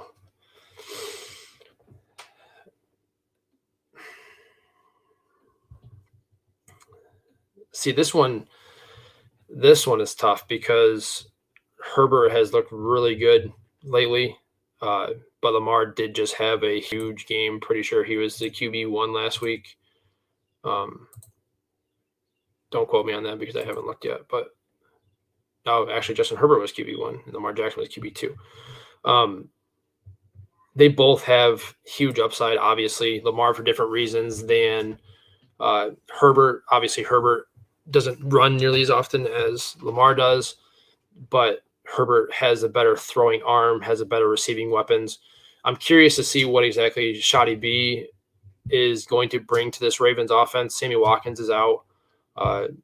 So Bateman should see a decent amount of run today. I'm very, very curious to see how that matchup is going to play out. It kind of sucks that you have to choose between one or the other. I think if Mike Williams plays, I think you can roll with Herbert there, though. I feel like he's just going to have more of a higher ceiling with his arm. There's a solid chance that Lamar has one of his games where he's just not very, very accurate, but his rushing upside does make his ceiling and his floor high, especially with their lack of running back skill right now that's going on. They just don't seem to have the running backs to be an effective run game or an effective running team like they want to be. So like I said, Mark Andrews came around finally. Marquise Brown's been playing really well. But like I said, Shoddy B is a guy that I'm really interested in seeing how they work him into the offense. I'm not sure how much is going to be this week coming off of groin surgery. I was hoping to ask Austin about that if he came on, but he isn't available today. So that was one of the things that I was definitely interested in asking him about. So I would start Herbert this week, but that's really close. I mean, it's, as I'm sure you obviously know, it's close, but you're kind of looking at like a 1 point difference between the two of them on a per game basis to start the year. So yeah, I'm going to go with Herbert here. I just feel like he's going to have a big day going against Baltimore here.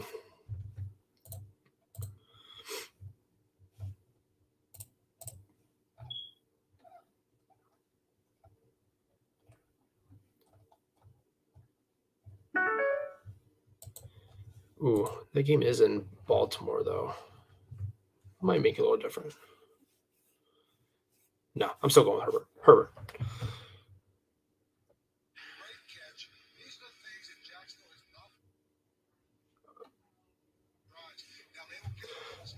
Sorry, I got no problem, man. I've been doing the show. I haven't been really keeping an eye on the game, but I don't know who. Anybody in the stream know who caught that touchdown pass for Jacksonville? Beautiful catch. I don't know if anybody saw it, but that was a beautiful catch. All right, let's see here.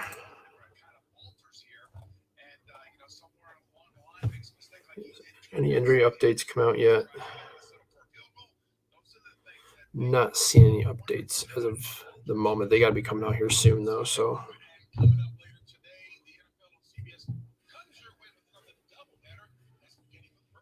All right.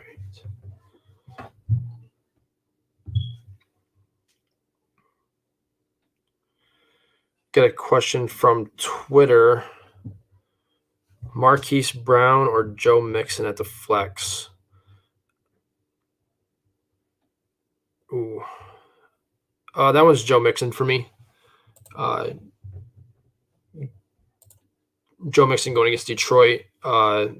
Guaranteed volume, like I said just a minute ago.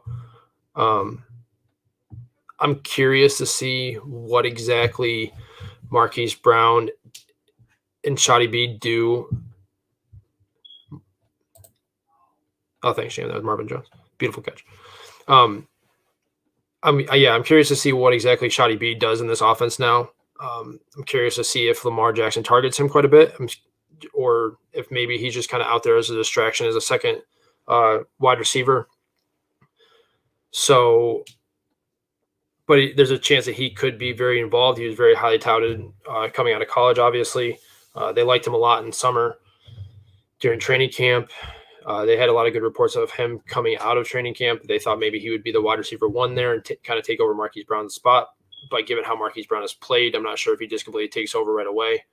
But I'm going to go with Mixon because, one, they're going against Detroit. They should get out early and kind of just ride him to the finish line, especially with Samaje Perine being out. Chris Evans is the only healthy back there. And he's more of like a receiving down back, and I think Joe Mixon fits that mold pretty well, so they don't really need to substitute him at all. So I would take the guaranteed volume with Joe Mixon there personally in my flex spot.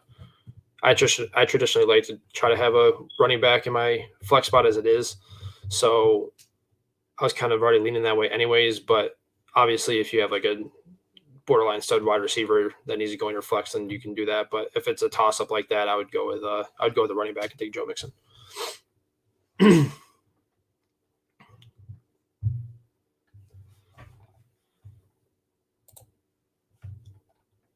right, so I'm just gonna go through and just talk about a couple guys that I like for the week until we get some of the inactives going here.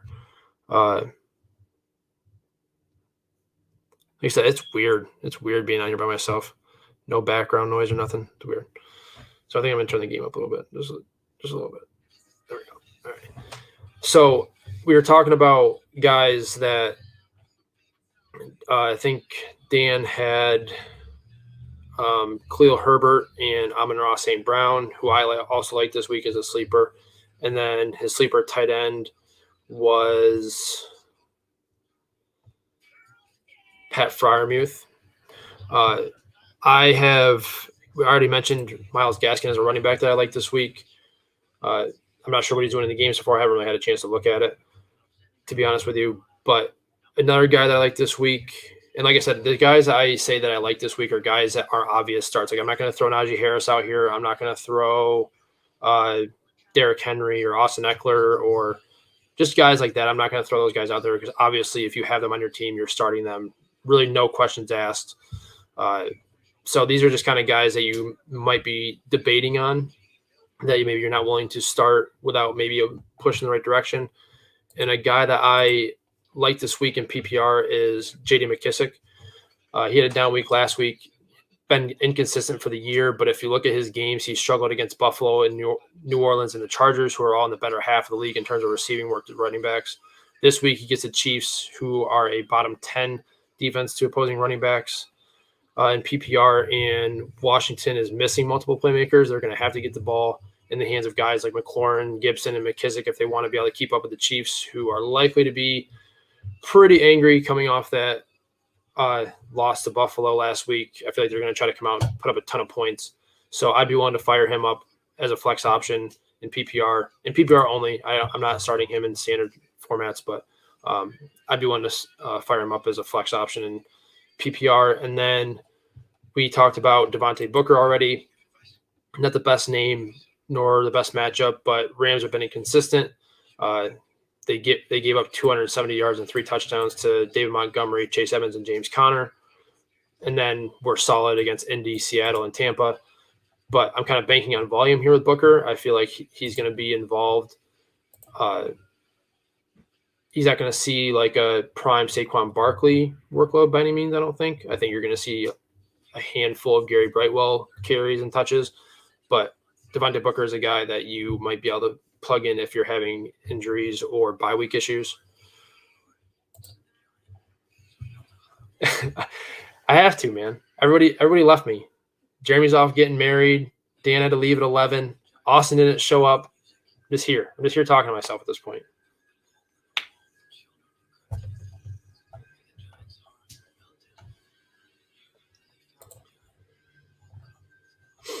Taking it to the hizzy, obviously.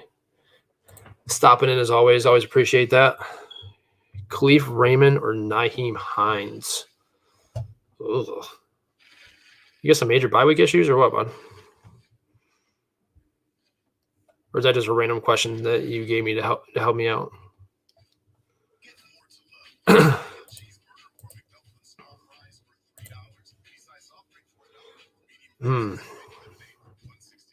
Khalif Raymond against Cincy, if I'm remembering correctly, and then Nyheim Hines is playing.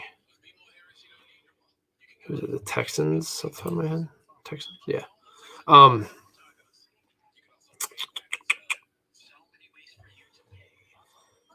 Oh God, that's so ugly.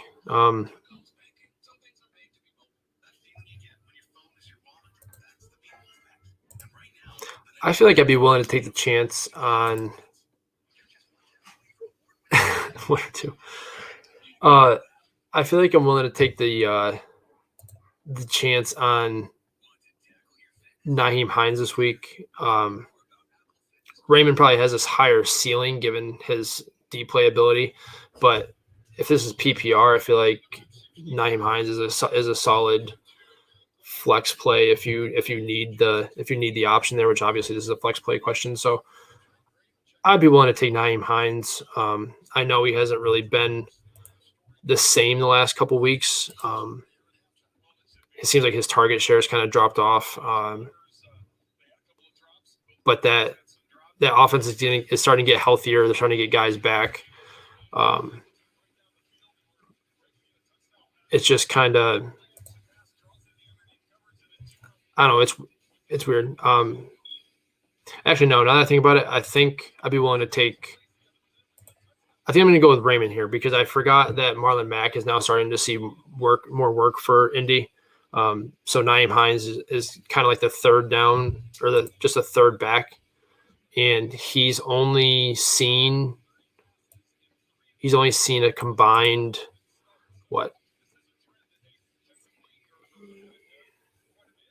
like eight opportunities the last 2 weeks, I think. Yeah, so he's kind of off my radar at this point. So I would kind of go with – I think I'm going to go with Khalif Raymond there. No Cephas, no Hawkinson's kind of limited. And they, like I said before, they're kind of trying to focus on stopping him. So I think it's going to be Raymond over Hines for me. Like I said, Marlon Mack starting to become a thing there again. And Jonathan Taylor's obviously the guy there. So I would go with Raymond. Yeah, see, so that's where I would go. The Cephas injury isn't huge, I don't think, in terms of fantasy aspect. Raymond was already kind of involved as it was, but now it just kind of opens up a little bit more targets for him to do so. So yeah, that's where I would go. But I would go with Raymond over Nyheim Hines at this point. Tell you what, I haven't been watching this game much, but Trevor Lawrence has slowly been getting much, much better. Slowly but surely, he's gotten better. Wish they would trade Mack to Baltimore. Do you really want another back to go to Baltimore? Leave Baltimore alone. I feel like they have so many. They just activated Le'Veon Bell again. Murray's there. Tyson Williams is there. They just have so many. I feel like that would be a great fit, though. That scheme that they run would be a good fit for Mack.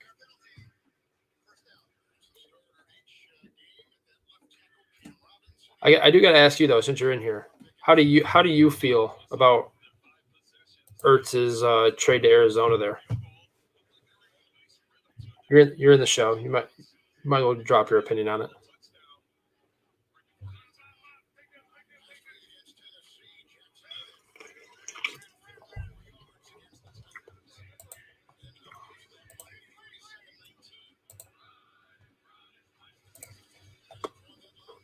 That's fair.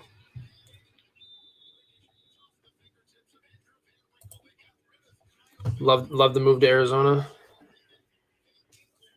I think it's obviously a huge upgrade over what they had, even over Max Williams. I think it's a very large upgrade going from that to Ertz. I'm just kind of nervous about the target share he's going to receive. I feel like he was probably going to see more of a target share in Philly than he is now in Arizona, but especially with how little they target tight ends traditionally over the last 2 years. But never know. I love the upside. Obviously, upside obviously goes to the roof for him, but just a little nervous. Smart man. I don't think people did that enough, to be honest with you. I don't think people thought about the possibility of that happening. And you're right, it was a talk all the offseason, but once he didn't get moved at the beginning of the year before the season started, I felt like people were probably like, I'll just kind of – because he was in talks to go to Buffalo too, and nothing really materialized. So I'm kind of curious as to why they decided to move him now. I mean, he just had a touchdown for him. Maybe that's why they moved him. Maybe they're like, oh, he scored a touchdown. Let's just move him out of there now. I'm sure. I mean, Goddard's obviously value his skyrockets a little bit. I don't know. Where do you? I said he finishes as a top 10 option the rest of the way. Do you think he finishes in the top 10 rest of the season in Arizona?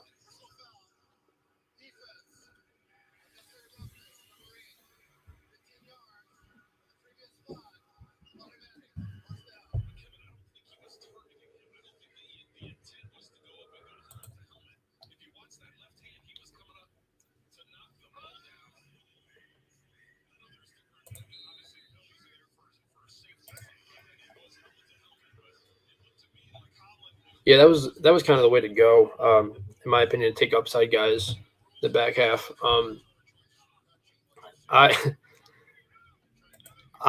This is my first year doing Scott Fishbowl, and I am not doing well. I had some bad luck. I'm pretty sure I've had some injuries happen that have kind of hurt my ability to compete in that league. Unfortunately, being my first year, I was kind of new to the scoring system. It's just kind of hasn't been really my year in that regard, but next year, hopefully I'll get another invite next year, and I'll do a little bit better, because this year's been rough in Scott Fishbowl. I think I'm like 1-4 or something like that, 2-3. Not what I was expecting.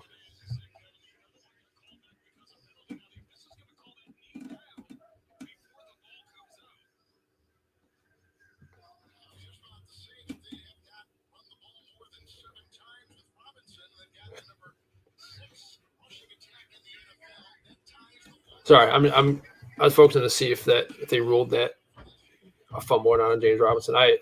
My stream might be a little behind, but touchdown James Robinson. Dude runs tough, man. James Robinson runs tough.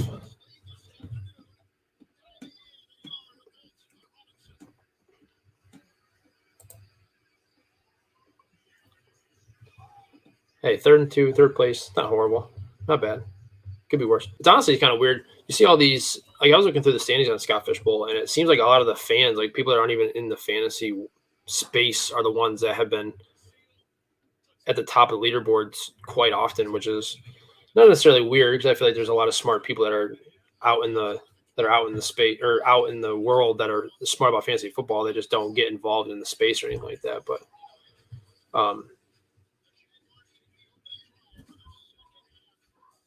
it's just kind of weird to see fans that are up at the top of the leaderboard and not. 7 teams. Ooh. What, you got like a team that's like 5-0 and just killing everybody or what?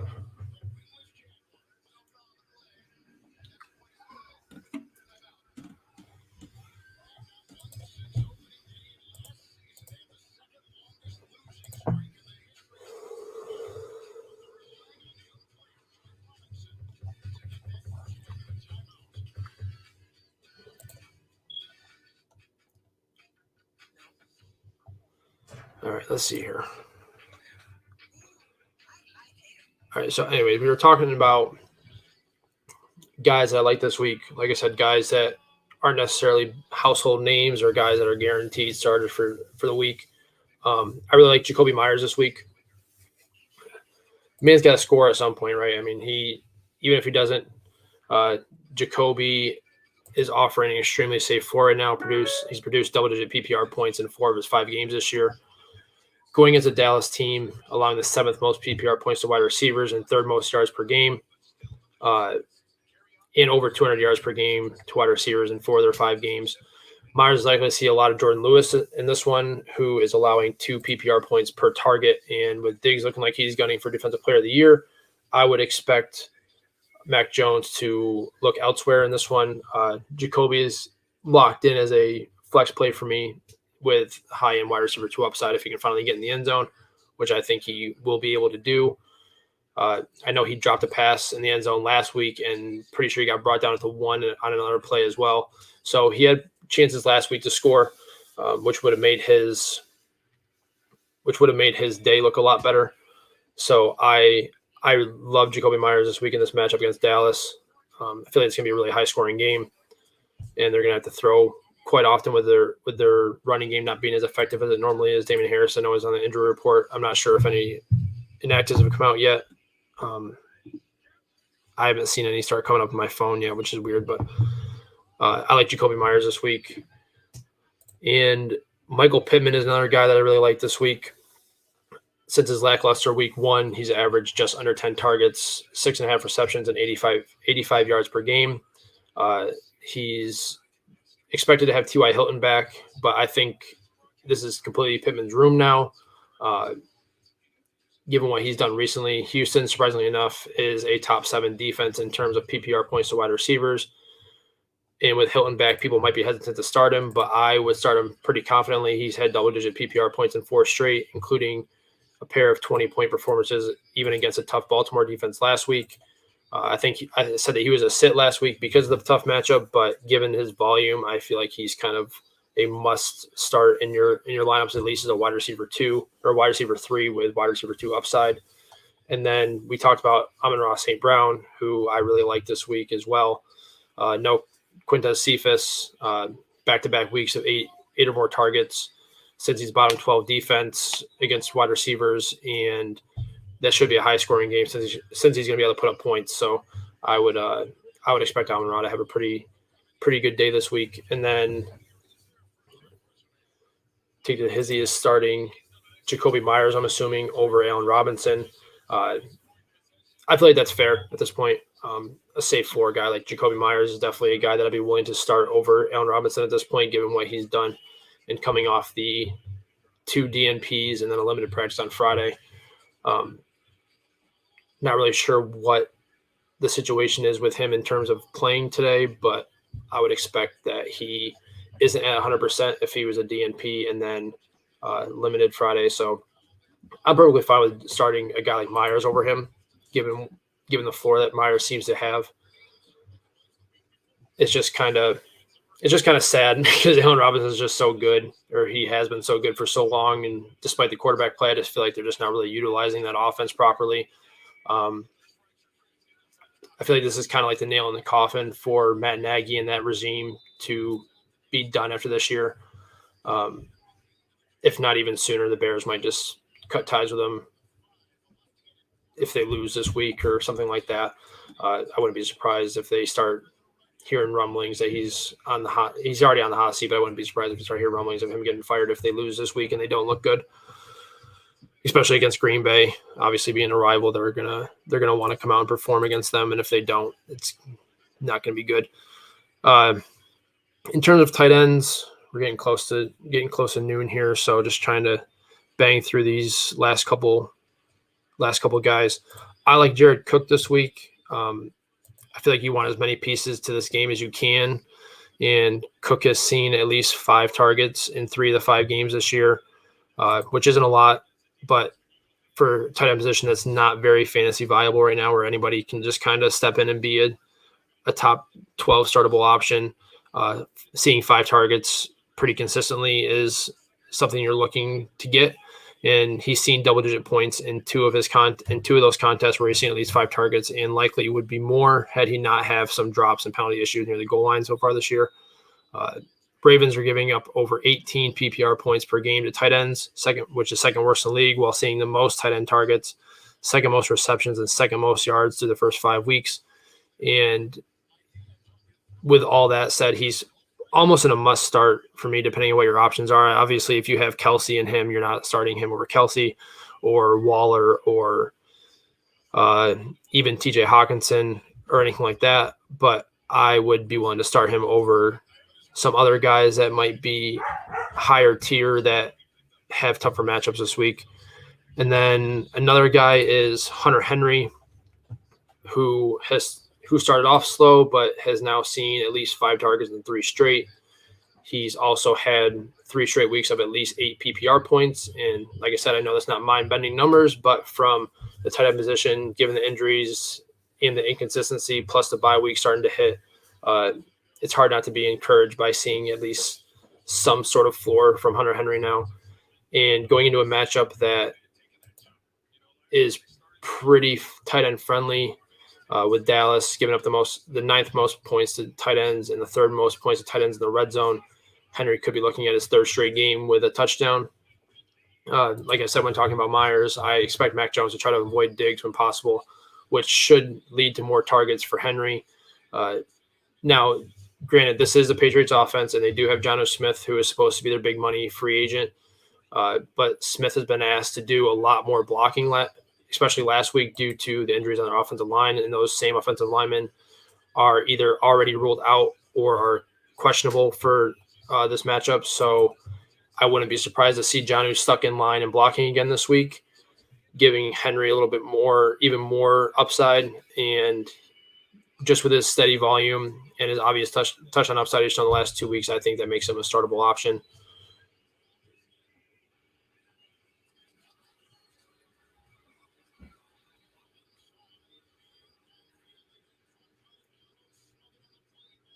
Man, Jalen Waddle, tough catch.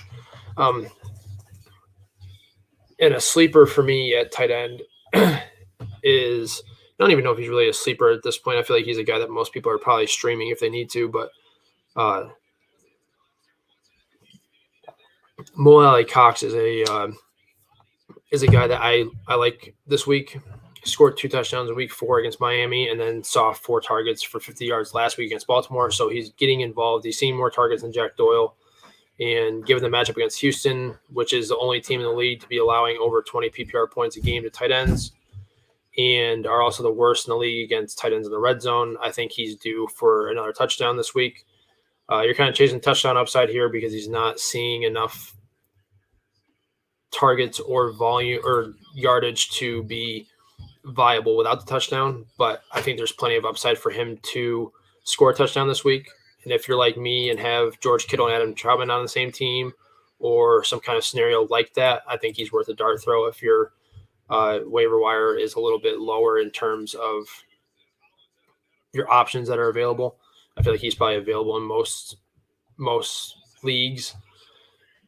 So I'd be willing to take a dart throw on him if you need a tight end for this week. I feel like he's a high touchdown upside guy.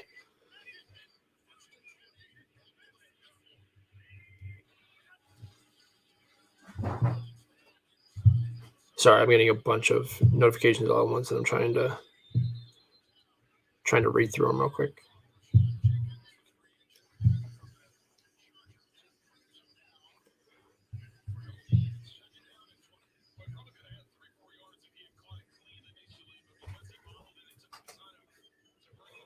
So I'll just read through early game inactives real quick. I already mentioned Sammy Watkins is out.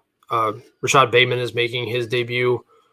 I'm not willing to start Rashad Bateman this week unless you absolutely have to. I want to see what that offense looks like with him, and he is coming off a groin surgery, so there's not a guarantee that he's 100%.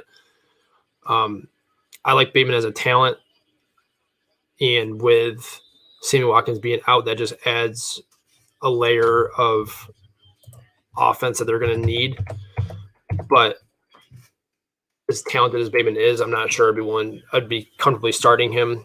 I mean, we started Elijah Moore in week 1 because of the talk from this offseason and the way that it should have been, or the way we thought things were going to go for that offense, and that just hasn't panned out. So I'm not willing to take that risk again, especially in the middle of the year like this, especially if you're like a 2-3 team or a 3-2 team that kind of needs a win to keep your momentum going. I wouldn't be willing to start a guy like Bateman. But if you're looking for a home run and you need the upside, then I'd understand taking the gamble on him. Obviously, Christian McCaffrey is out. Chuba Hubbard's the guy to own there. Damian Williams is out with COVID, officially out. Khalil Herbert, we mentioned it a couple of times. He's the only guy in the backfield today that has any sort of regular season carry so far this year. Ryan Nall has an injury of his own, so it very well could just be Khalil Herbert and Artavius Pierce if they promote him from the practice squad, which I'm assuming they will. Allen Robinson is active. Rashad Perryman is a healthy scratch for this one, which is kind of odd because if Robinson's not 100% and Perryman played last week, I'm not quite sure why he'd be inactive, but it is what it is with him. Joe Mixon is active. Expectation is that he will handle a full workload, so I'm firing him up in all leagues. Guys that asked me about him over some of the wide receivers, I would stick with Mixon this week against Detroit. Jamal Williams is active. They're saying Jamar Jefferson might get a few touches if Williams can't get a full workload in. I know there's been talks that Jamar Jefferson, they want to get him some touches. I was high on Jamar Jefferson coming into the season. He gets kind of landing in a bad spot. But it'll be interesting there. I'm not quite sure if you can trust firing him up, Jamal Williams, in that aspect. I'm not sure if you can trust starting him coming off the injury, and it doesn't seem like they're fully certain that he's going to get a full workload in. DeAndre Swift, obviously active. He's been playing through their groin injury. TJ Hawkinson, active, will play. Danny Amendola is not really – I guess he could be viable in a deeper league, but I'm not starting him if I don't need to.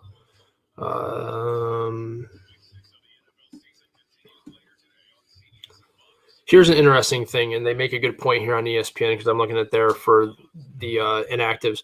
Jordan Wilkins is out due to an illness. They make a solid point that Marlon Mack could be showcased a bit amid trade rumors. That's a very solid point. I would not be surprised to see that at all with the trade deadline looming. If they want to give him a little bit more run, and he's already, whether that's until he gets traded or just because they're thinking about trading him, they have shown him off a little bit more. Like I said, with the Nyheim Hines take, I think he's been kind of pushed back to the third running back role because they want to show Marlon Mack off a little bit. So I would not be surprised if Marlon Mack does see some additional run this week. I think Jonathan Taylor still sees his traditional workload, but Marlon Mack could be a factor.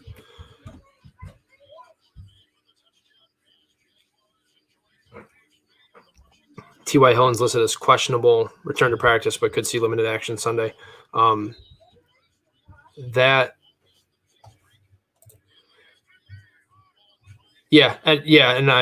I'm just saying, like, the tidbit that I had below it saying that Marlon Mack might be used more to showcase a trade is kind of what touched on that, is kind of why I touched on that. I know he hasn't done anything all year, but like I said, the tidbit for Marlon Mack was the reason why I even brought that up, because Wilkins is a fantasy viable regardless. But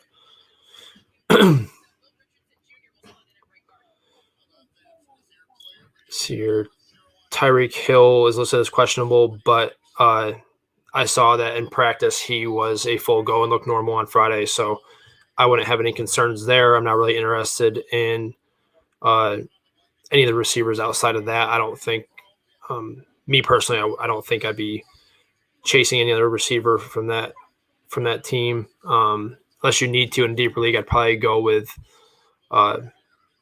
Byron Pringle or Mecole Hardman, depending on who's available if you're in a deeper league. But outside of that, I'm not willing to start anybody else. Mike Williams is looking like a game time decision. I would love to see Josh Palmer get involved if Williams can't go. I have a lot of shares of Josh Palmer, and they really liked him in the offseason. And I just kind of want to see what he can do given a sizable workload. I feel like he could be a solid wide receiver. But if Mike Williams can't go, that's obviously a huge blow for the Chargers, because he's been fantastic to start the year so far.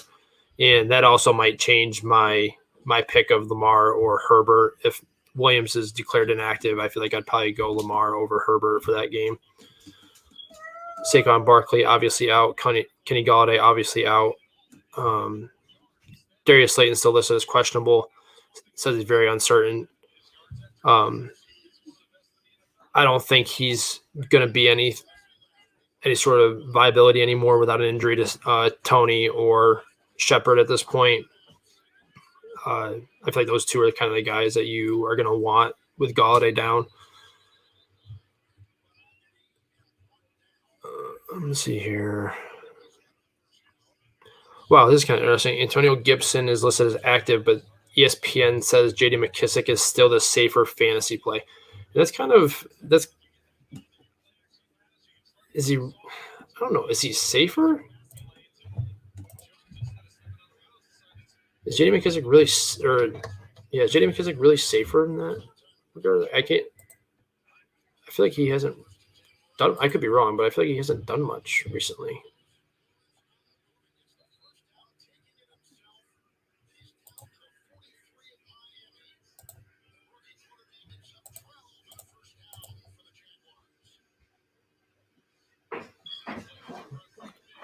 Yeah, I mean, McKissick's had 2 blow-up games, but, like, I'm not really sure I'd be able to consider him a safer option. That's interesting. It's interesting from ESPN to say that.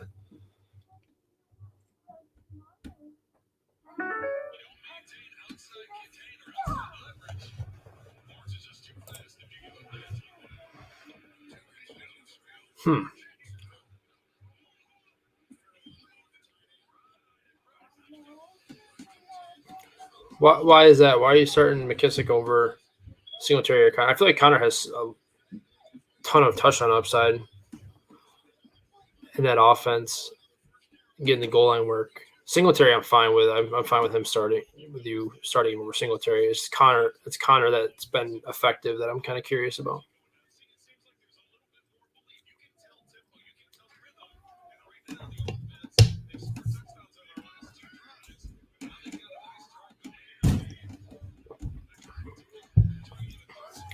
Sounds like my kids are about to come to the ceiling.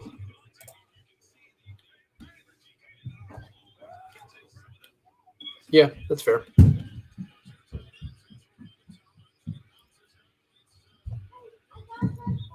Yeah, that's fair. I don't know. Connor just seems like he's getting all that goal line work. I feel like Arizona is going to be able to put up points today.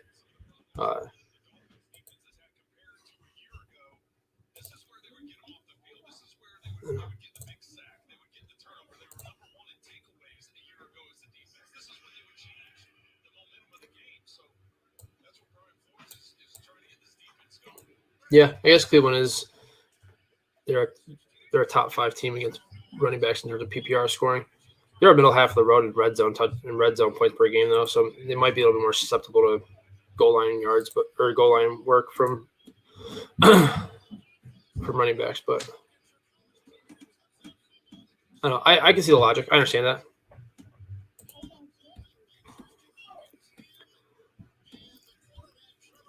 Which is kind of surprising. With them not having Chubb makes that game a little bit more. I feel like Arizona would be the favorite.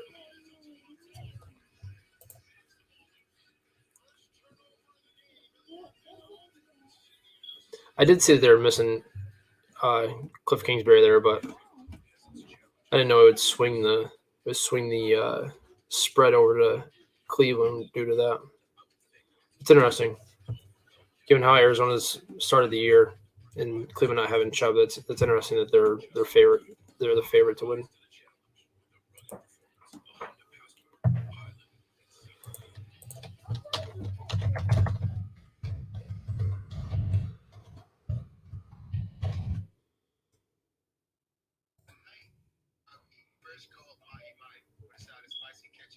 I'm just looking to see what all the spreads look like. I haven't really had a chance to take a look at them, if I'm being perfectly honest.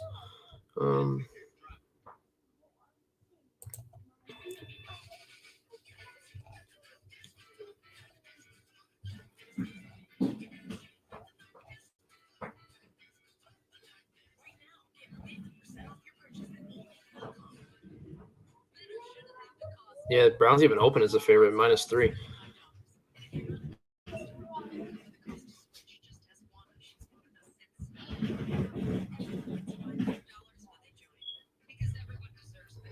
Yeah, 48.5 over under. Browns are currently favored by 3.5. That's tough.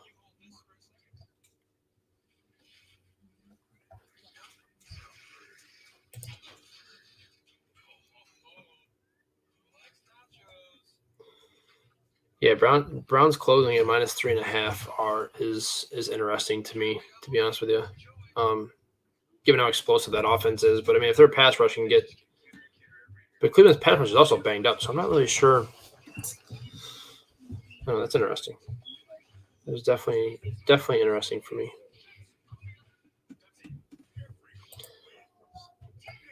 Like the under and the cards to cover.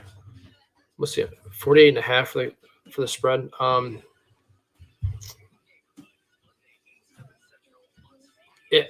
It opened at 53, so it actually dropped pretty dramatically. So it looks like a lot of people are with you there on the under.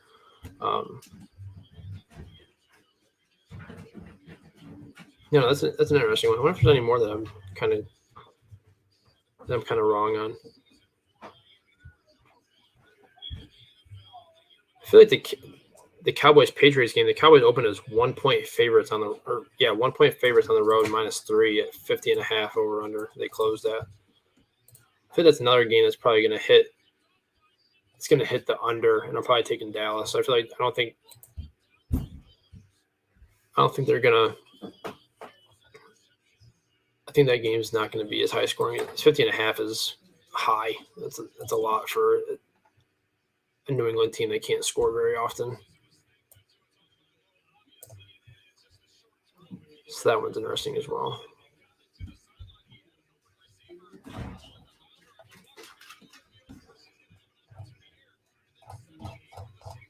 What else we got going here?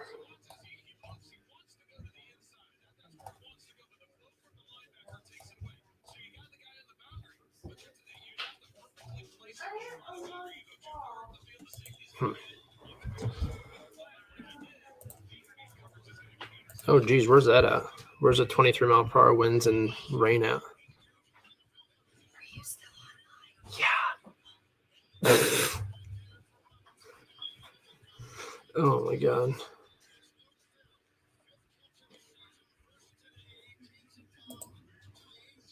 Justin, is that in New England that it's supposed to be like that, where it's raining and windy like that?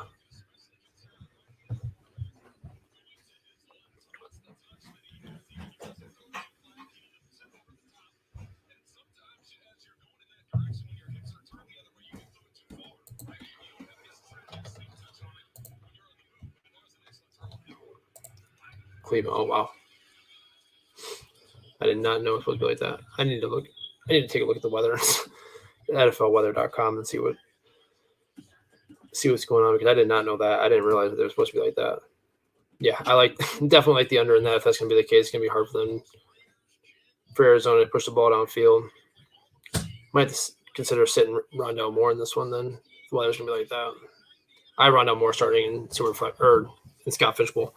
So I might have to reconsider that one if the weather's going to be like that. It says New England's fine. Good to know.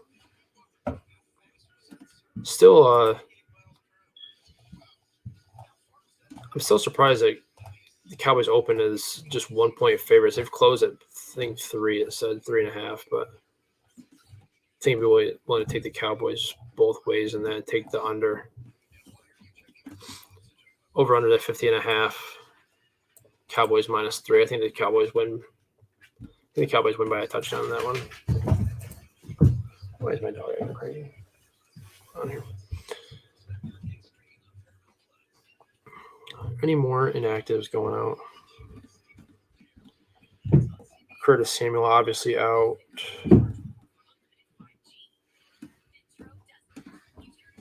Adam Humphries is a sneaky PPR play if you have him.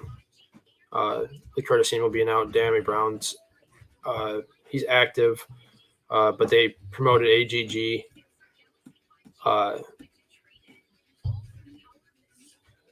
Antonio Guinea Golden's active or promoted to the active roster from the practice squad. Cam Sims is out. Curtis Samuel out. So Adam Humphries is a sneaky PPR play if you're willing to take the gamble on him. Going against Kansas City, obviously that game is going to be higher scoring. Washington's going to have to throw in order to keep up.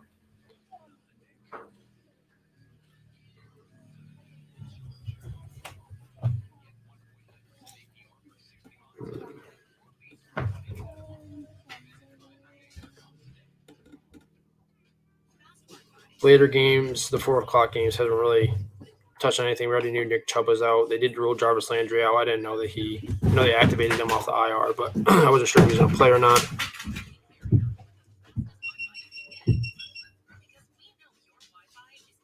Other than that, yeah, I'm not really seeing any inactives come out right now. So think we'll end the live here. I didn't see any more questions on Twitter. If you guys don't have any more questions on here, I'm always open to questions on Twitter or anything like that. So if you guys have any more questions to ask, feel free to hit me up on Twitter at Mackie_FFB. Until next week, we will see you later. Good luck to everybody this week, and see you guys on Tuesday.